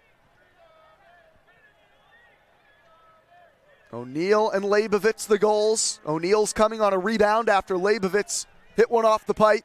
Leibovitz then hit the pipe again later in the half, also scoring. So he hit the post twice, scored once.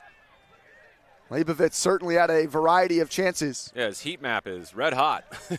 He's out of the game for Bazzini, so a change at the top of the formation for the green. You said it, though. It might just be one of those situations. Obviously, not a step down in Bazzini off the bench, trying to rotate bodies, bring fresh legs on.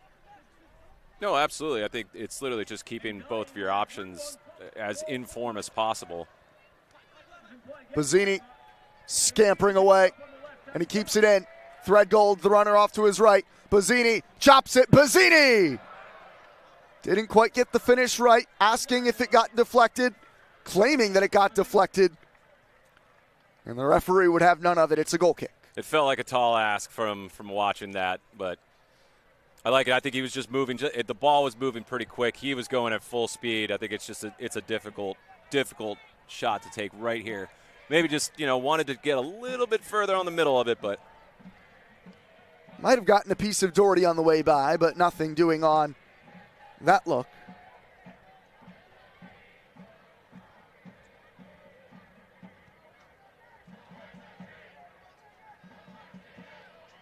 Pacella elevates in the midfield to win it.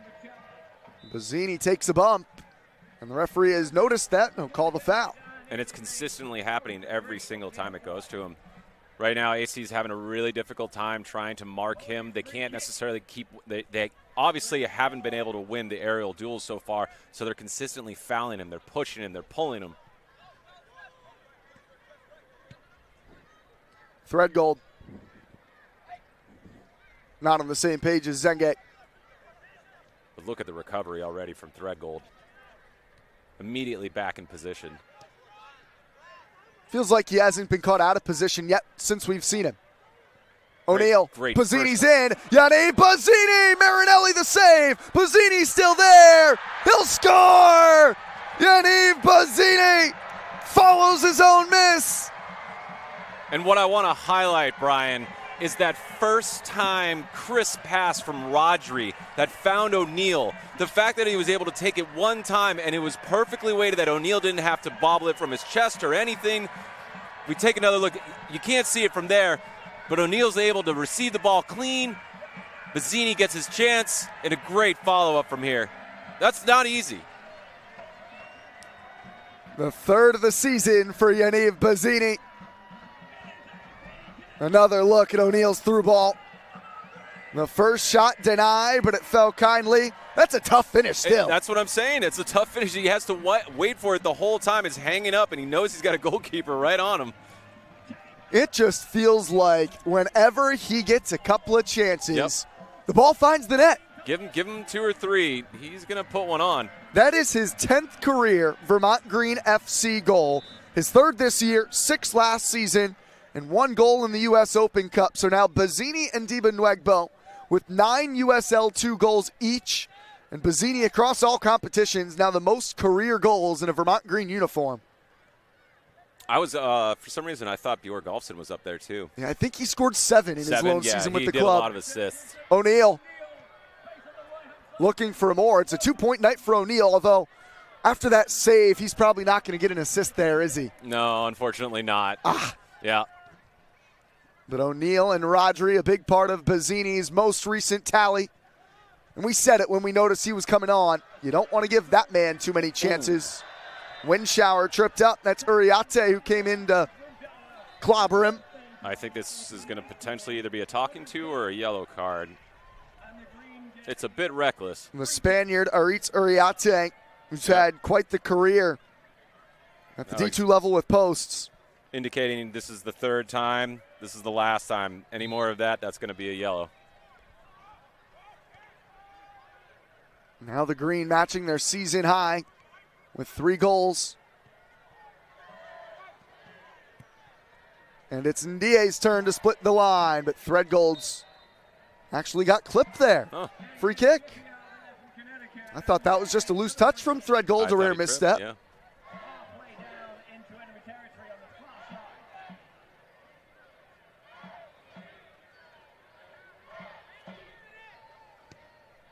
Zengek.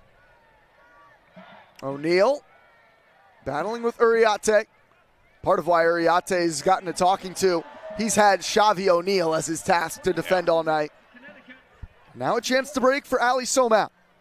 Skips around 1 challenge. Now battling with Rodri. Pacella there to sandwich him. Did well. Abdi Somau, the recipient. Pacella and Rodri looked like they haven't missed a beat together, right? No, absolutely not. I was having reminiscent of the last season.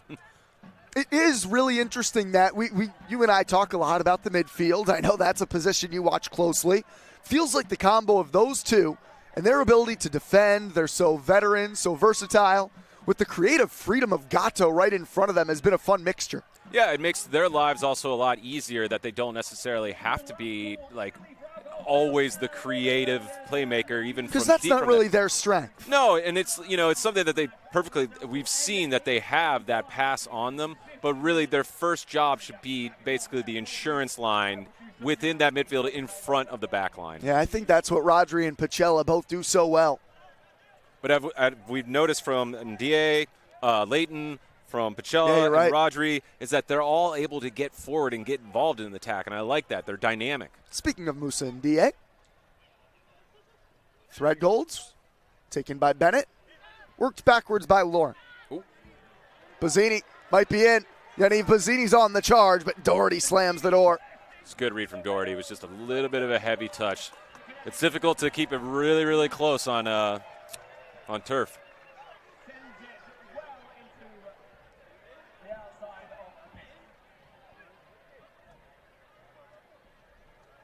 As dusk starts to fall on the campus of the University of Vermont, Vermont Green putting together a fine performance. And now another green change coming.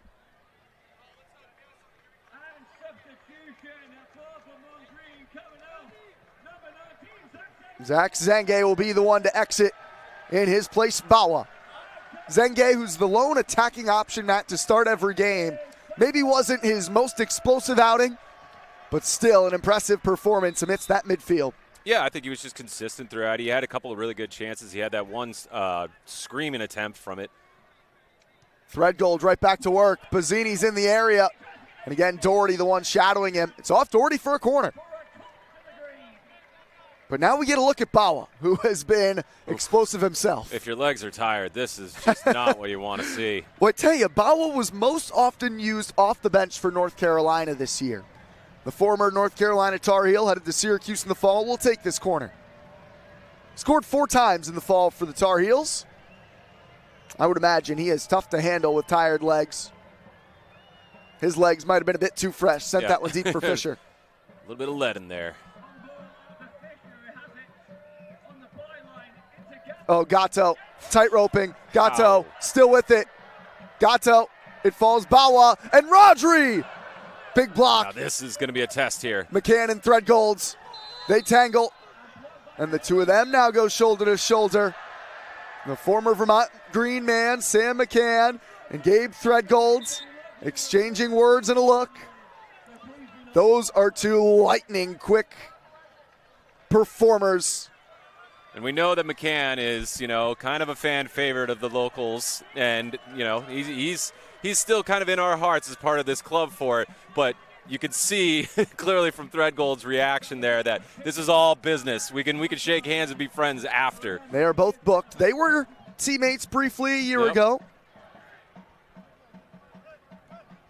I think McCann was saying to Threadgold, you had to foul me there. I was on the inside track. Exactly, yeah. I think you're right. I think Threadgold was simply smiling at him saying, maybe you were, but I brought you down, and that's all good. Yeah. And I will say, one of the reasons why Sam McCann's such a fan favorite, right? That emotion that he always played with, I think was always obvious. And you could see some of it right there. His team's down big tonight and showing some of that frustration. Yeah, he's trying to do something. He's trying to get involved. And yeah, he plays with it, his heart on his sleeve, and fans take to that. Now playing with his hometown club, AC Connecticut. It's been a great summer so far for Sam. He scored 2 goals, the team leader, starting every game at striker. I would imagine he's going to put up good numbers in this league with that blazing pace. It's not every night that you have to deal with Threadgolds, who's somebody who can match him. Yeah, or NDA as well. Yeah, that's been underrated about Musa, hasn't it? His absolute speed, yeah, because it's not something that you see so much within when he plays in the center of the field. But when he has to get into a foot race for a 50-50 ball, And then you see it. We've seen him a lot in the center of the pitch. He was a first-team All-League center back this season at VCU, playing with Gatto, playing with Gerardo Castillo, who is not on the bench tonight, but has a couple of assists on the still young season. Meanwhile, in that most recent challenge on Bawa, there was a booking, yellow card shown to Sergio Sanchez. And Gatto, Pacella to Bazzini. And now O'Neal has flipped sides of the fields. Side to side, they were shoulder to shoulder. Eric Laurent touched it last. Another green corner coming. So it looks like they're using O'Neal on the left-hand side. Gatto stays in the middle. And Bawa most likely shadowing on the right flank.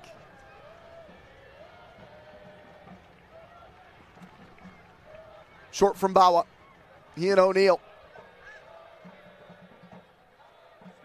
To the back post, and DA! Fisher was back there as well, but a look for Musa and Dia. I think he was anticipating maybe a deflection or somebody else getting on it. It looked like it just caught him a little bit. Spicy ball across. But that's something they're clearly working on, that short corner and then that in-swinging ball. There's a lot of variety to these corner just designs. Keeps you on your toes if you're the opposition, absolutely. I know the kids right behind the goal loved that. It's a whole community back there today. It's been fun. They've opened up that hillside. I've enjoyed watching those guys almost as much as the actual match. What a backdrop as a kid to have this, as something to look up to. I know I would have been back there playing myself back in those days. These guys would have been my heroes. As they are to many of the youngsters in this area. It's one of the real fun parts about this club, I think, the response from families and the, of course, response from kids as well, and what these guys and players have been able to do as role models. I've been so impressed by. Well, yeah, the connection to the community. When I was telling you that I was at one of the local soccer clubs, Nordic FC, and they would come and they would actually kind of train with the kids, give them little pointers, just be there. They were signing jerseys. Bazzini might be in again from Threadgold. Bazzini keeps it in play. Returns. Gatto. Taken away from Threadgold. Doherty's down behind the play here. Yeah, he's looking like he's hurting. And Sanchez sends that one into the night sky.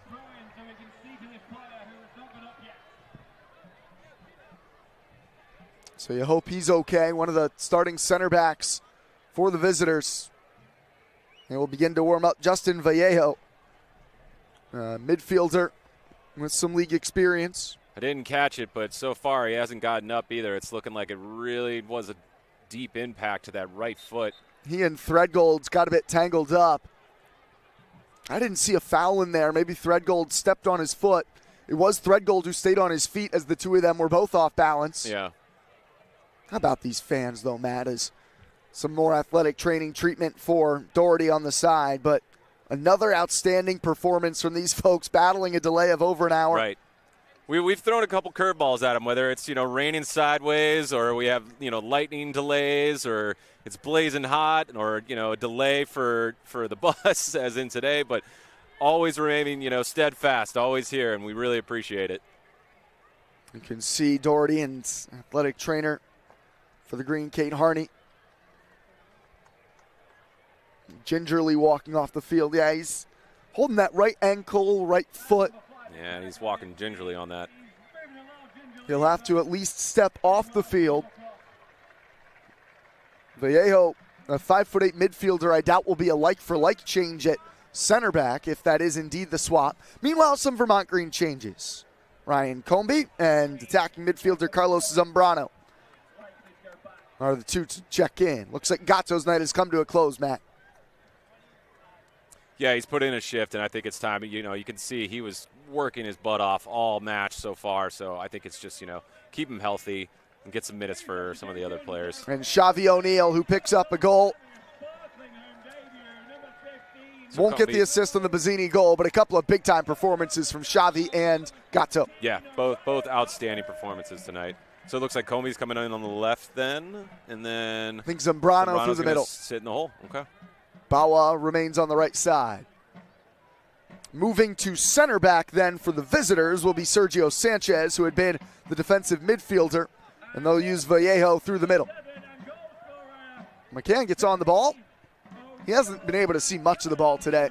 Well, I mean, if you're not touching the ball as a center forward, you do kind of need to go and get your opportunities, go and get on the ball. And that might be, dropping in deep into the midfield and just get onto the ball, because you'll also be taking another player from green and creating space for your wide attacking players to potentially get in behind and exploit that. This is an AC Connecticut side that have scored 5 goals on the young year. And now Bazzini chips the goalie. Bazzini! Give him another! Yaniv Bazzini in style for his brace. And he seemed to just eat up 20 feet there so quickly, because I didn't know if he was actually going to get his foot to it, and it looked like the keeper was going to come out and gobble it up. Credit to him. He gets a great touch on it. No goal. This man scores. This look right alike. Here. Oh! Keeper gets just a little bit of a glove on, but just not enough. A special score, Yaniv Bazzini is. And if AC aren't careful, this is only the 66th minute. This could be a cricket score. Was that Pacella who put it over the top? That's quite nice. Yeah, very, very nice little chip from Pacella there. We probably haven't discussed Daniel Pacella enough. There have been so many star performers. Another one who's quietly put together a great shift, the Vermont Green captain. Agreed. Yeah, we've been so focused on Rodri because Rodri's had a couple of these really key passes up until now. And then you see Pacella say, oh, I could do something too there. Man, what a duo in the midfield. Right. What a luxury. Great step. By Rodri. And Comby looking for Zambrano. It falls for Pacella. Well, the Green in their 2 prior meetings with AC Connecticut. It's their 3rd ever matchup across 3 years. They've scored 6 goals in both prior meetings. They still have time for more.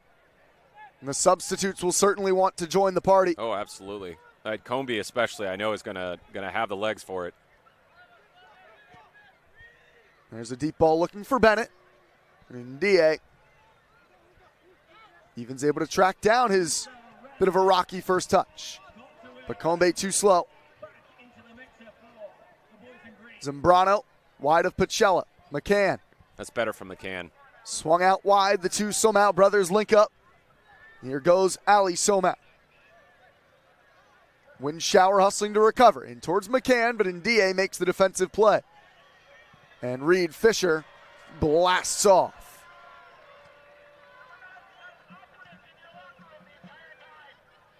What a touch. Bawa surrounded. And he has a throw in. Unable to find the outlet on the break.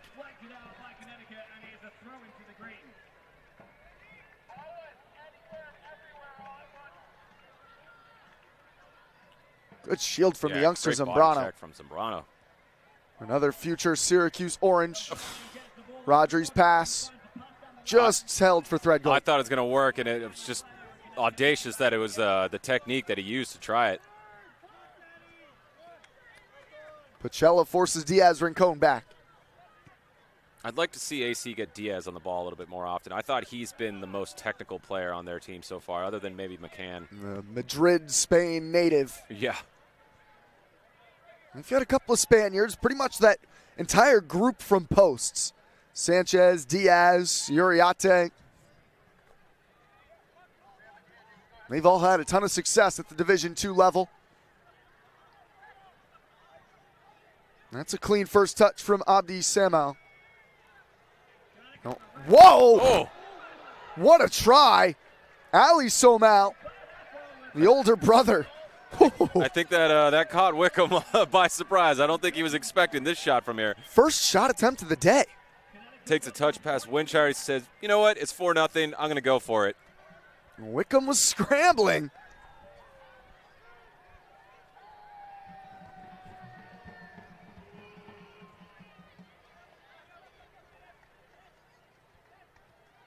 Well, to this point, a performance that, as we enter the last 20 minutes, it's been a bit more stress-free than the previous 2 home matches. Narrow 1-1 draw and a 1-0 victory for the Green. There's the space that Rodri has found all evening. And that can't be allowed for him to be able to take just such an uncontested touch. You're down 4-0. You need to press higher. You need to take more of a chance. I understand, but what's the difference, honestly, Brian, in losing 6-0 or 4-0? You know, pride. I suppose. Zambrano. Combe keeps it. Zambrano and Pachella looking for Bawa. It holds up nicely. Bawa on the first touch. Can't handle it. Clipped away from him. But Bawa almost won it back, then gets tumbled over. No foul in it.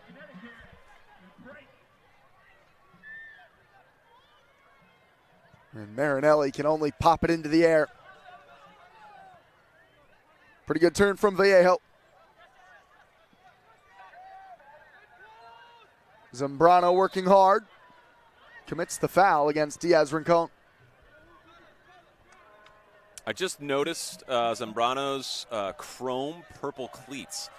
And I just found it kind of funny because he doesn't necessarily play like he would wear those cleats. He plays like he'd wear all black cleats and go studs in. Okay. What is somebody wear those cleats? What do you I think they're more of? kind of like expressive. They're very technical. They like to play the tricks, those kind of things. It's all about the art, you know, versus like he's got kind of like a pretty hard man side to him. He has shown a physical quality. Starred for 2 years at Daytona State. Scored 13 goals, collected 16 assists across his 2 seasons. Was a second-team All-American at the junior college level this last year.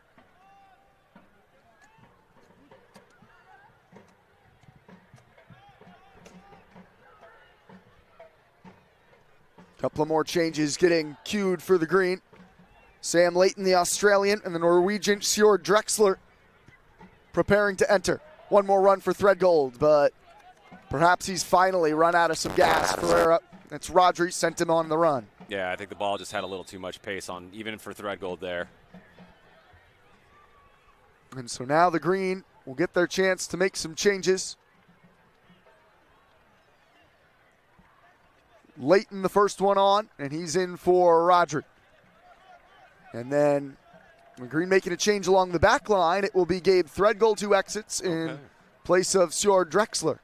So an outside back for a center back. What could this look like now for the green? Looks like Ndiaye. The dynamism of Ndiaye here. Setting up on the left back side. Yeah.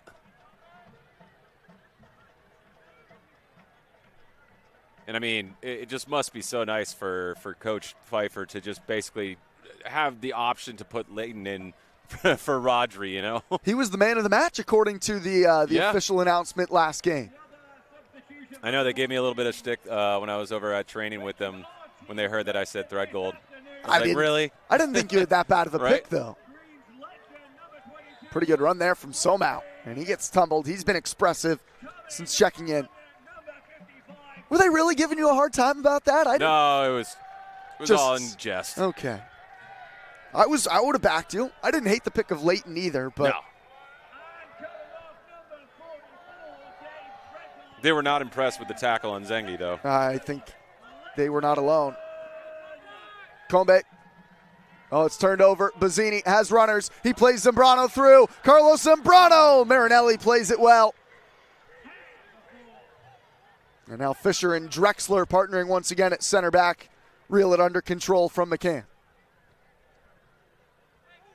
And this is what I didn't get to see in the last 2 matches with Bazzini was I'd like to see him create, just a little bit more when he drops in, and I love seeing him get on the ball because I know that he's got these threading balls that he can play all the time. We know he can score. Now I just kind of want to see a little bit like that overall around, sole number 9 within this system. Here's Layton's first touch. Taken away by McCann. Collected by Vallejo. Pushed wide, Bennett. Fouled by Combe. And again, there's Fisher urging them to wake up, is the word from the young center back. That is a future captain if I've ever seen or heard one, I think. I would agree with that statement, absolutely.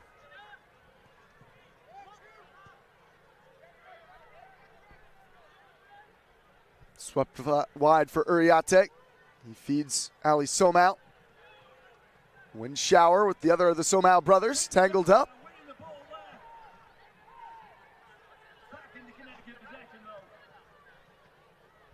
Good read from Fisher there. Is that pun intended with his first name? Reed from Fisher? Reed Fisher? No? Oh, okay. I was like, wait a minute, where are you going with this? He's become a staple along the back line. Green in a comfortable position now. Other league action today. The Boston Bolts travel to Pathfinder, while Albany Rush taking on Boston City FC. So matchups amongst the current bottom half of the table, in addition to this battle amongst two top four sides. Given away by Combe. Yeah, he's not happy with himself about that, and that's okay. It's good to have standards. Leighton pressuring Vallejo. Able to wriggle it through Diaz Rincon. And DA steps in Bennett's path.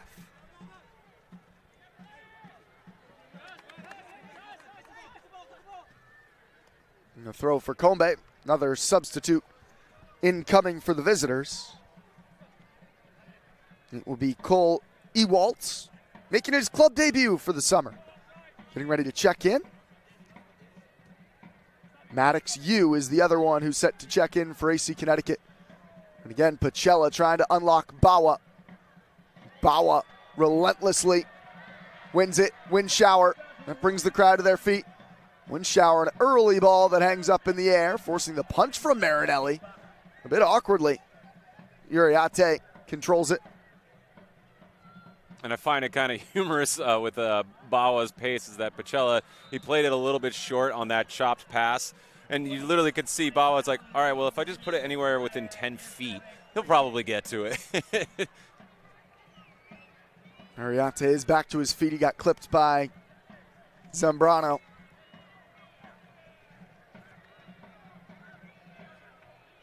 A change at right back. That's where Ewalt comes in. He's on for Eric Lauren. And Bennett is off on the right-hand wing in the attack. He gives way for Maddox Yu. It's been a tough night for Bennett and just for both of them, just literally having to deal with either, whether it's O'Neal, Zengi, or Threadgold as well. Yeah, and Threadgold. Drexler and his 6'4" frame into the air to win it. And then DA can slot in at that back line.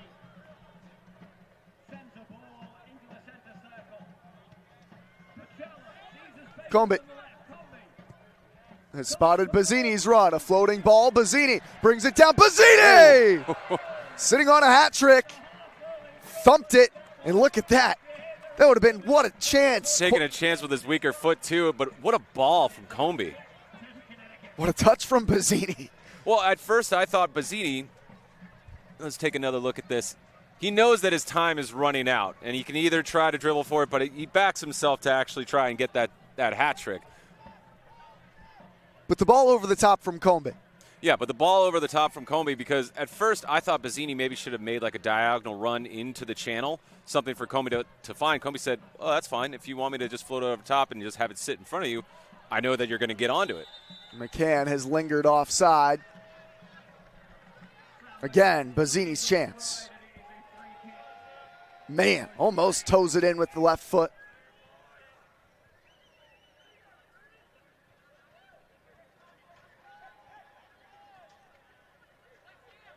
Wickham asked for a touch, and now it's Leighton in loads of space. Yeah, you're right, Matt. That is so much room. And that's just been kind of the story of the night, is that the CDMs for Green, whether it's been Rodri or Pacella or now Leighton, they've just been able to come and check in and get the ball from their goalkeeper and have all the time in the world that they want to find the next pass. Zambrano lost the ball. Pacella tied up with Vallejo and fouled by the Central Connecticut State man, Justin Vallejo. There's Daniel Pacella doing some of the dirty work.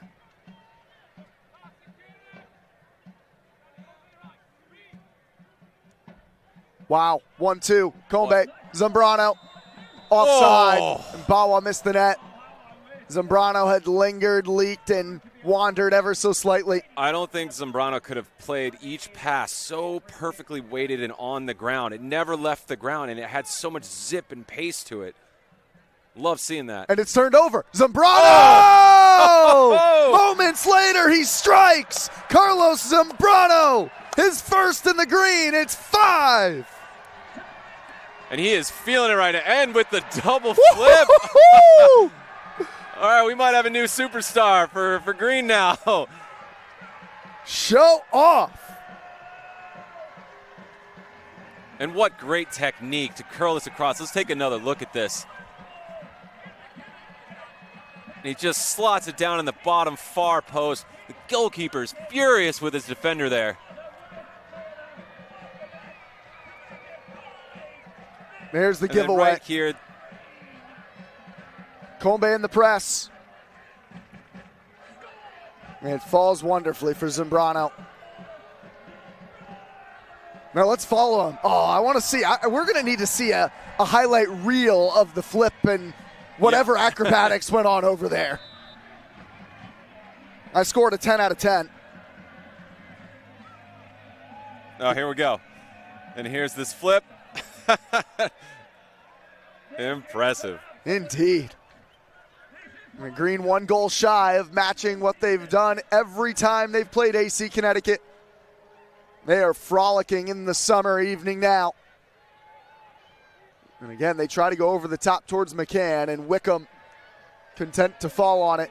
Well, he's headed towards another clean sheet. This defense in front of Jaheim Wickham have been stout, but he's got them organized in front of him. Yeah, absolutely. And I'm sure Fisher, he's talking to him. I just can't necessarily hear him as closely as because he's just so far back from there. But clearly there's a really good partnership going on with this back line and Wickham. Musa and DA. Maybe he wants to get in on the attack. Oh. Bazzini, what a turn. Stays on his feet. Bazzini, what a run. Yaniv Bazzini! Saved Marinelli. The kick save to keep Bazzini from a stunning hat trick. And Vermont, even within the last 10 minutes of regular time, still looking for another goal. Well, they are certainly cooking in real rhythm. Over Combe's head to Vallejo. Wind shower. Working hard to win it back. The work rate is still so high. Well, you're also seeing AC's taking, 2, 3, 4 touches before. And so it's so much easier for, Vermont to read that and then take that step, get marked even closer. There's a rare giveaway from Ndie, but McCann couldn't corral it. Maybe a break for the green back line.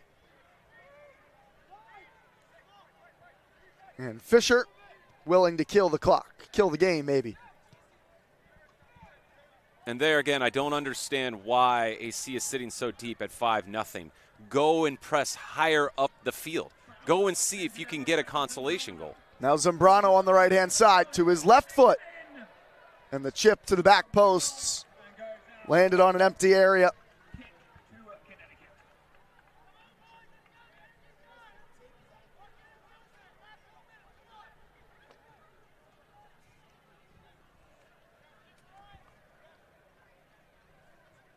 Well, Matt, I think it's safe to say that this has been the best attacking night for the Green that we've seen. And, just based purely on the amount of goals scored of the season, we felt it early on when Gatto was really at the controls of things, but this has continued for now nearly 85 minutes. Yeah, you can feel something in the air when you started to see Gatto getting on the ball. Within that first, 10 minutes, he was already threading it through the defense, just slicing right through it. And you kind of felt that, the circumstances, too, for AC having all of their car trouble to get up here, and they weren't going to have a proper warm-up, Vermont being ready for the match, you could start to see the writing on the wall. I'm going to cue this to you. I'm going to want to know your man of the match pick at some point here. I don't know if you have one already. I want you to start thinking about it, though. Okay. We'll come back to that. I got a couple. A couple thoughts. Certainly a couple of options. Bawa maybe wants to throw his name in the mix. Leighton's pass just off the mark. It was the center back Plunchy who defended well. That's a good little flick on there. Abdi Somel to his brother Ali. Windshower loves a tackle. He's won the throw. Yeah, he's not afraid of one at all. He might not be. It doesn't strike me as maybe as pacey as Threadgold or as skilled as maybe Benny Prego, the right back, who we should see in the coming weeks. But there is something I don't know, just very relentless. solid about it. Yeah, he's more kind of the traditional, like I'd say, fullback, that he doesn't bomb as far forward. His first thought is more defensive and winning the ball and then finding the pass. Versus Threadgold, I think, wants to find the pass, but he also wants to see if he can link up to get forward. The wind shower has proven to be a solid piece. His second straight start, headed to 6 points across 2 starts.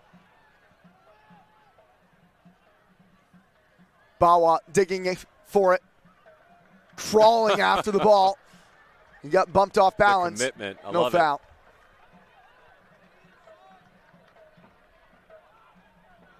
Zambrano working hard.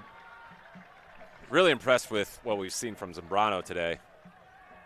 It felt like he had kind of fallen off after operating as a starter in the early road trip.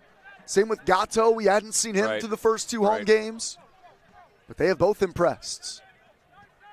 Of course, Bazzini has a pair of goals. Leibovitz had 1, could have had more. Xavi O'Neal was dynamic. I don't know who Matt's going to pick for his man of the match. I'm curious. Here's a chance for Bazzini. Leighton's played him through. Bazzini's on the run. Blunchy with him. Bazzini! He's done it! A hat trick for Bazzini!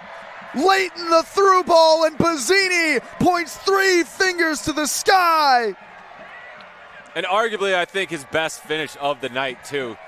Just a nice little dink over the goalkeeper, but, he could have panicked and maybe tried to shoot that, slot it home with the inside of his foot. Instead, he just takes the chip over him. And let's take another look at this. God, his pace, his absolute stride is just such a threat.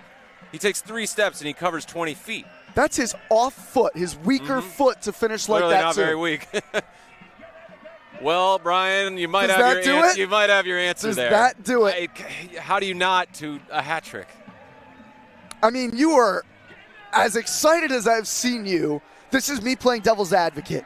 Gatto's performance early, I think, deserves to be in that conversation, right? Well, right now it was Gatto and Rodri were both kind of floating in my head. I thought Rodri was just flawless for the entire time that he played, and there was some passes that I saw that it wasn't the direct assist, but it was the reason why that actually got to a goal. But how do you not get man of the match to a hat trick? Bazzini now has scored 5 goals on the season, 4 of them coming off the bench. 3 today in the second half. And I think Connecticut's legs have just gone at this point. Colby! My a banger word. for 7! Ryan Colby, goodness gracious! And it's turning into an absolute demolition. And what more painful way than that type of goal? Just an absolute thunderous strike. Colby, his first goal of the season. Bazzini unselfish. Give him the assist. And you could see just that gap that opened up. You're like, absolutely, you gotta have a crack at it. All smiles on the face of the Vermont Green bench. And why not? Here's another angle. Glorious. Nobody steps to him, which is frustrating for me. But credit to the finish. Well, it is nothing like hitting the woodwork, too. A dominant scoreline for the Green. Those fans who were so patient, waiting out an hour and 12-minute delay. Yeah. They've been rewarded. Exactly. But the Green now trying to keep a clean sheet. Some with Fisher on his back. Well, all that potentially is going to matter towards the, getting later into the season is how many clean sheets do you have? What's your goal differential? That's what we talked about earlier was you want to try to rack up as many goals as you can because it might come to a tie at some point. There's a big difference, as we discussed earlier, from second to third. Right. You want to finish in the top 2. And I know the goals of this Vermont Green side are about winning the division, not just about finishing in the top 2 or 3, not just about making the playoffs. Yeah, they want it in their hands. They don't want to have to, rely on other results to go their way. So Bazzini's going to get that assist. It's his first assist of the season. So he's got an assist and a hat trick. Yeah, he's got to be man of the match. That's man of the match. I would say so. Yeah. Sorry to Rodri. Sorry to Gatto. Gabe Threadgold, I think, deserves the shout. We thought you played great. It was just hard to make the podium for man of the match performances tonight. Right.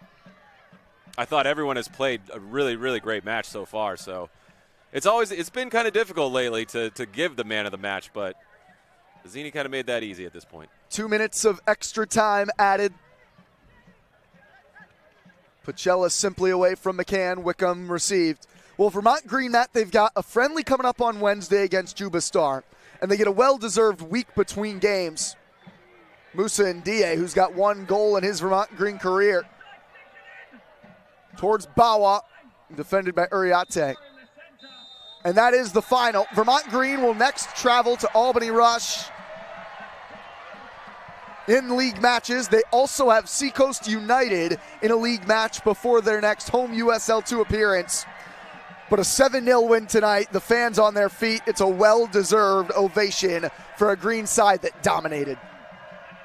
Yeah, and what a performance, honestly, from Green. I understand that there was definitely some advantage to how everything started, but you still have to go out there and do the job. And like we said, we had been looking for some more goals out of this Green side. Question and boy, answered. did we get them. Question is answered at this point. But I really want to highlight how much control we're seeing with that, double pivot of the CDMs in the middle of the field. It never feels too scary when the other team has the ball and is coming at us, coming at Green at this point. And I think that's resonating throughout the entire team. The connection between fan and player growing stronger by the night. They celebrate in the stands in front of the Green Mountain boys. And Matt, you said it, Bazzini with his hat trick and assist. The man of the match performance, I think quite obviously, but Gatto, Rodri, Zambrano off the bench was excellent. Who else? I know it's quiet because technically it's 7-0. We didn't give up a goal, but Fisher and Ndiaye doing such a great job. Threadgold, pretty much consistently always an 8 out of 10 at this point. Yeah, wow. And same with Windshower. It was a solid top-to-bottom performance from Vermont Green FC. Despite an hour-plus wait pregame, they delivered a big win. Matt, any final thoughts as Jaheim Wickham and Carlos Zambrano dancing at the center pitch? No, I'd say, honestly, I know that it's a friendly on Wednesday, and I would, treat it as a friendly when you're going in on a tackle, but I do want to see this, continue with these goals scored. Keep that up because having, a hot foot, that's hard to get. And once you have it, you got to keep it going for as long as you can because there's going to be ebbs and flows to your goal-scoring form. For our producer, Tanner Acebo, our entire production crew, my broadcast partner, Matt Montel. I'm Brian McLaughlin. 7-0 Vermont Green FC over AC Connecticut. Vermont Green now at 4-0-1, 13 points in the Northeast Division. Manager and sporting director Adam Pfeiffer's happy. So are the Vermont Green fans, and we hope you are as well. Thank you, everybody, for tuning in on this gorgeous Saturday evening in Burlington. We'll talk to you next time with more Vermont Green soccer.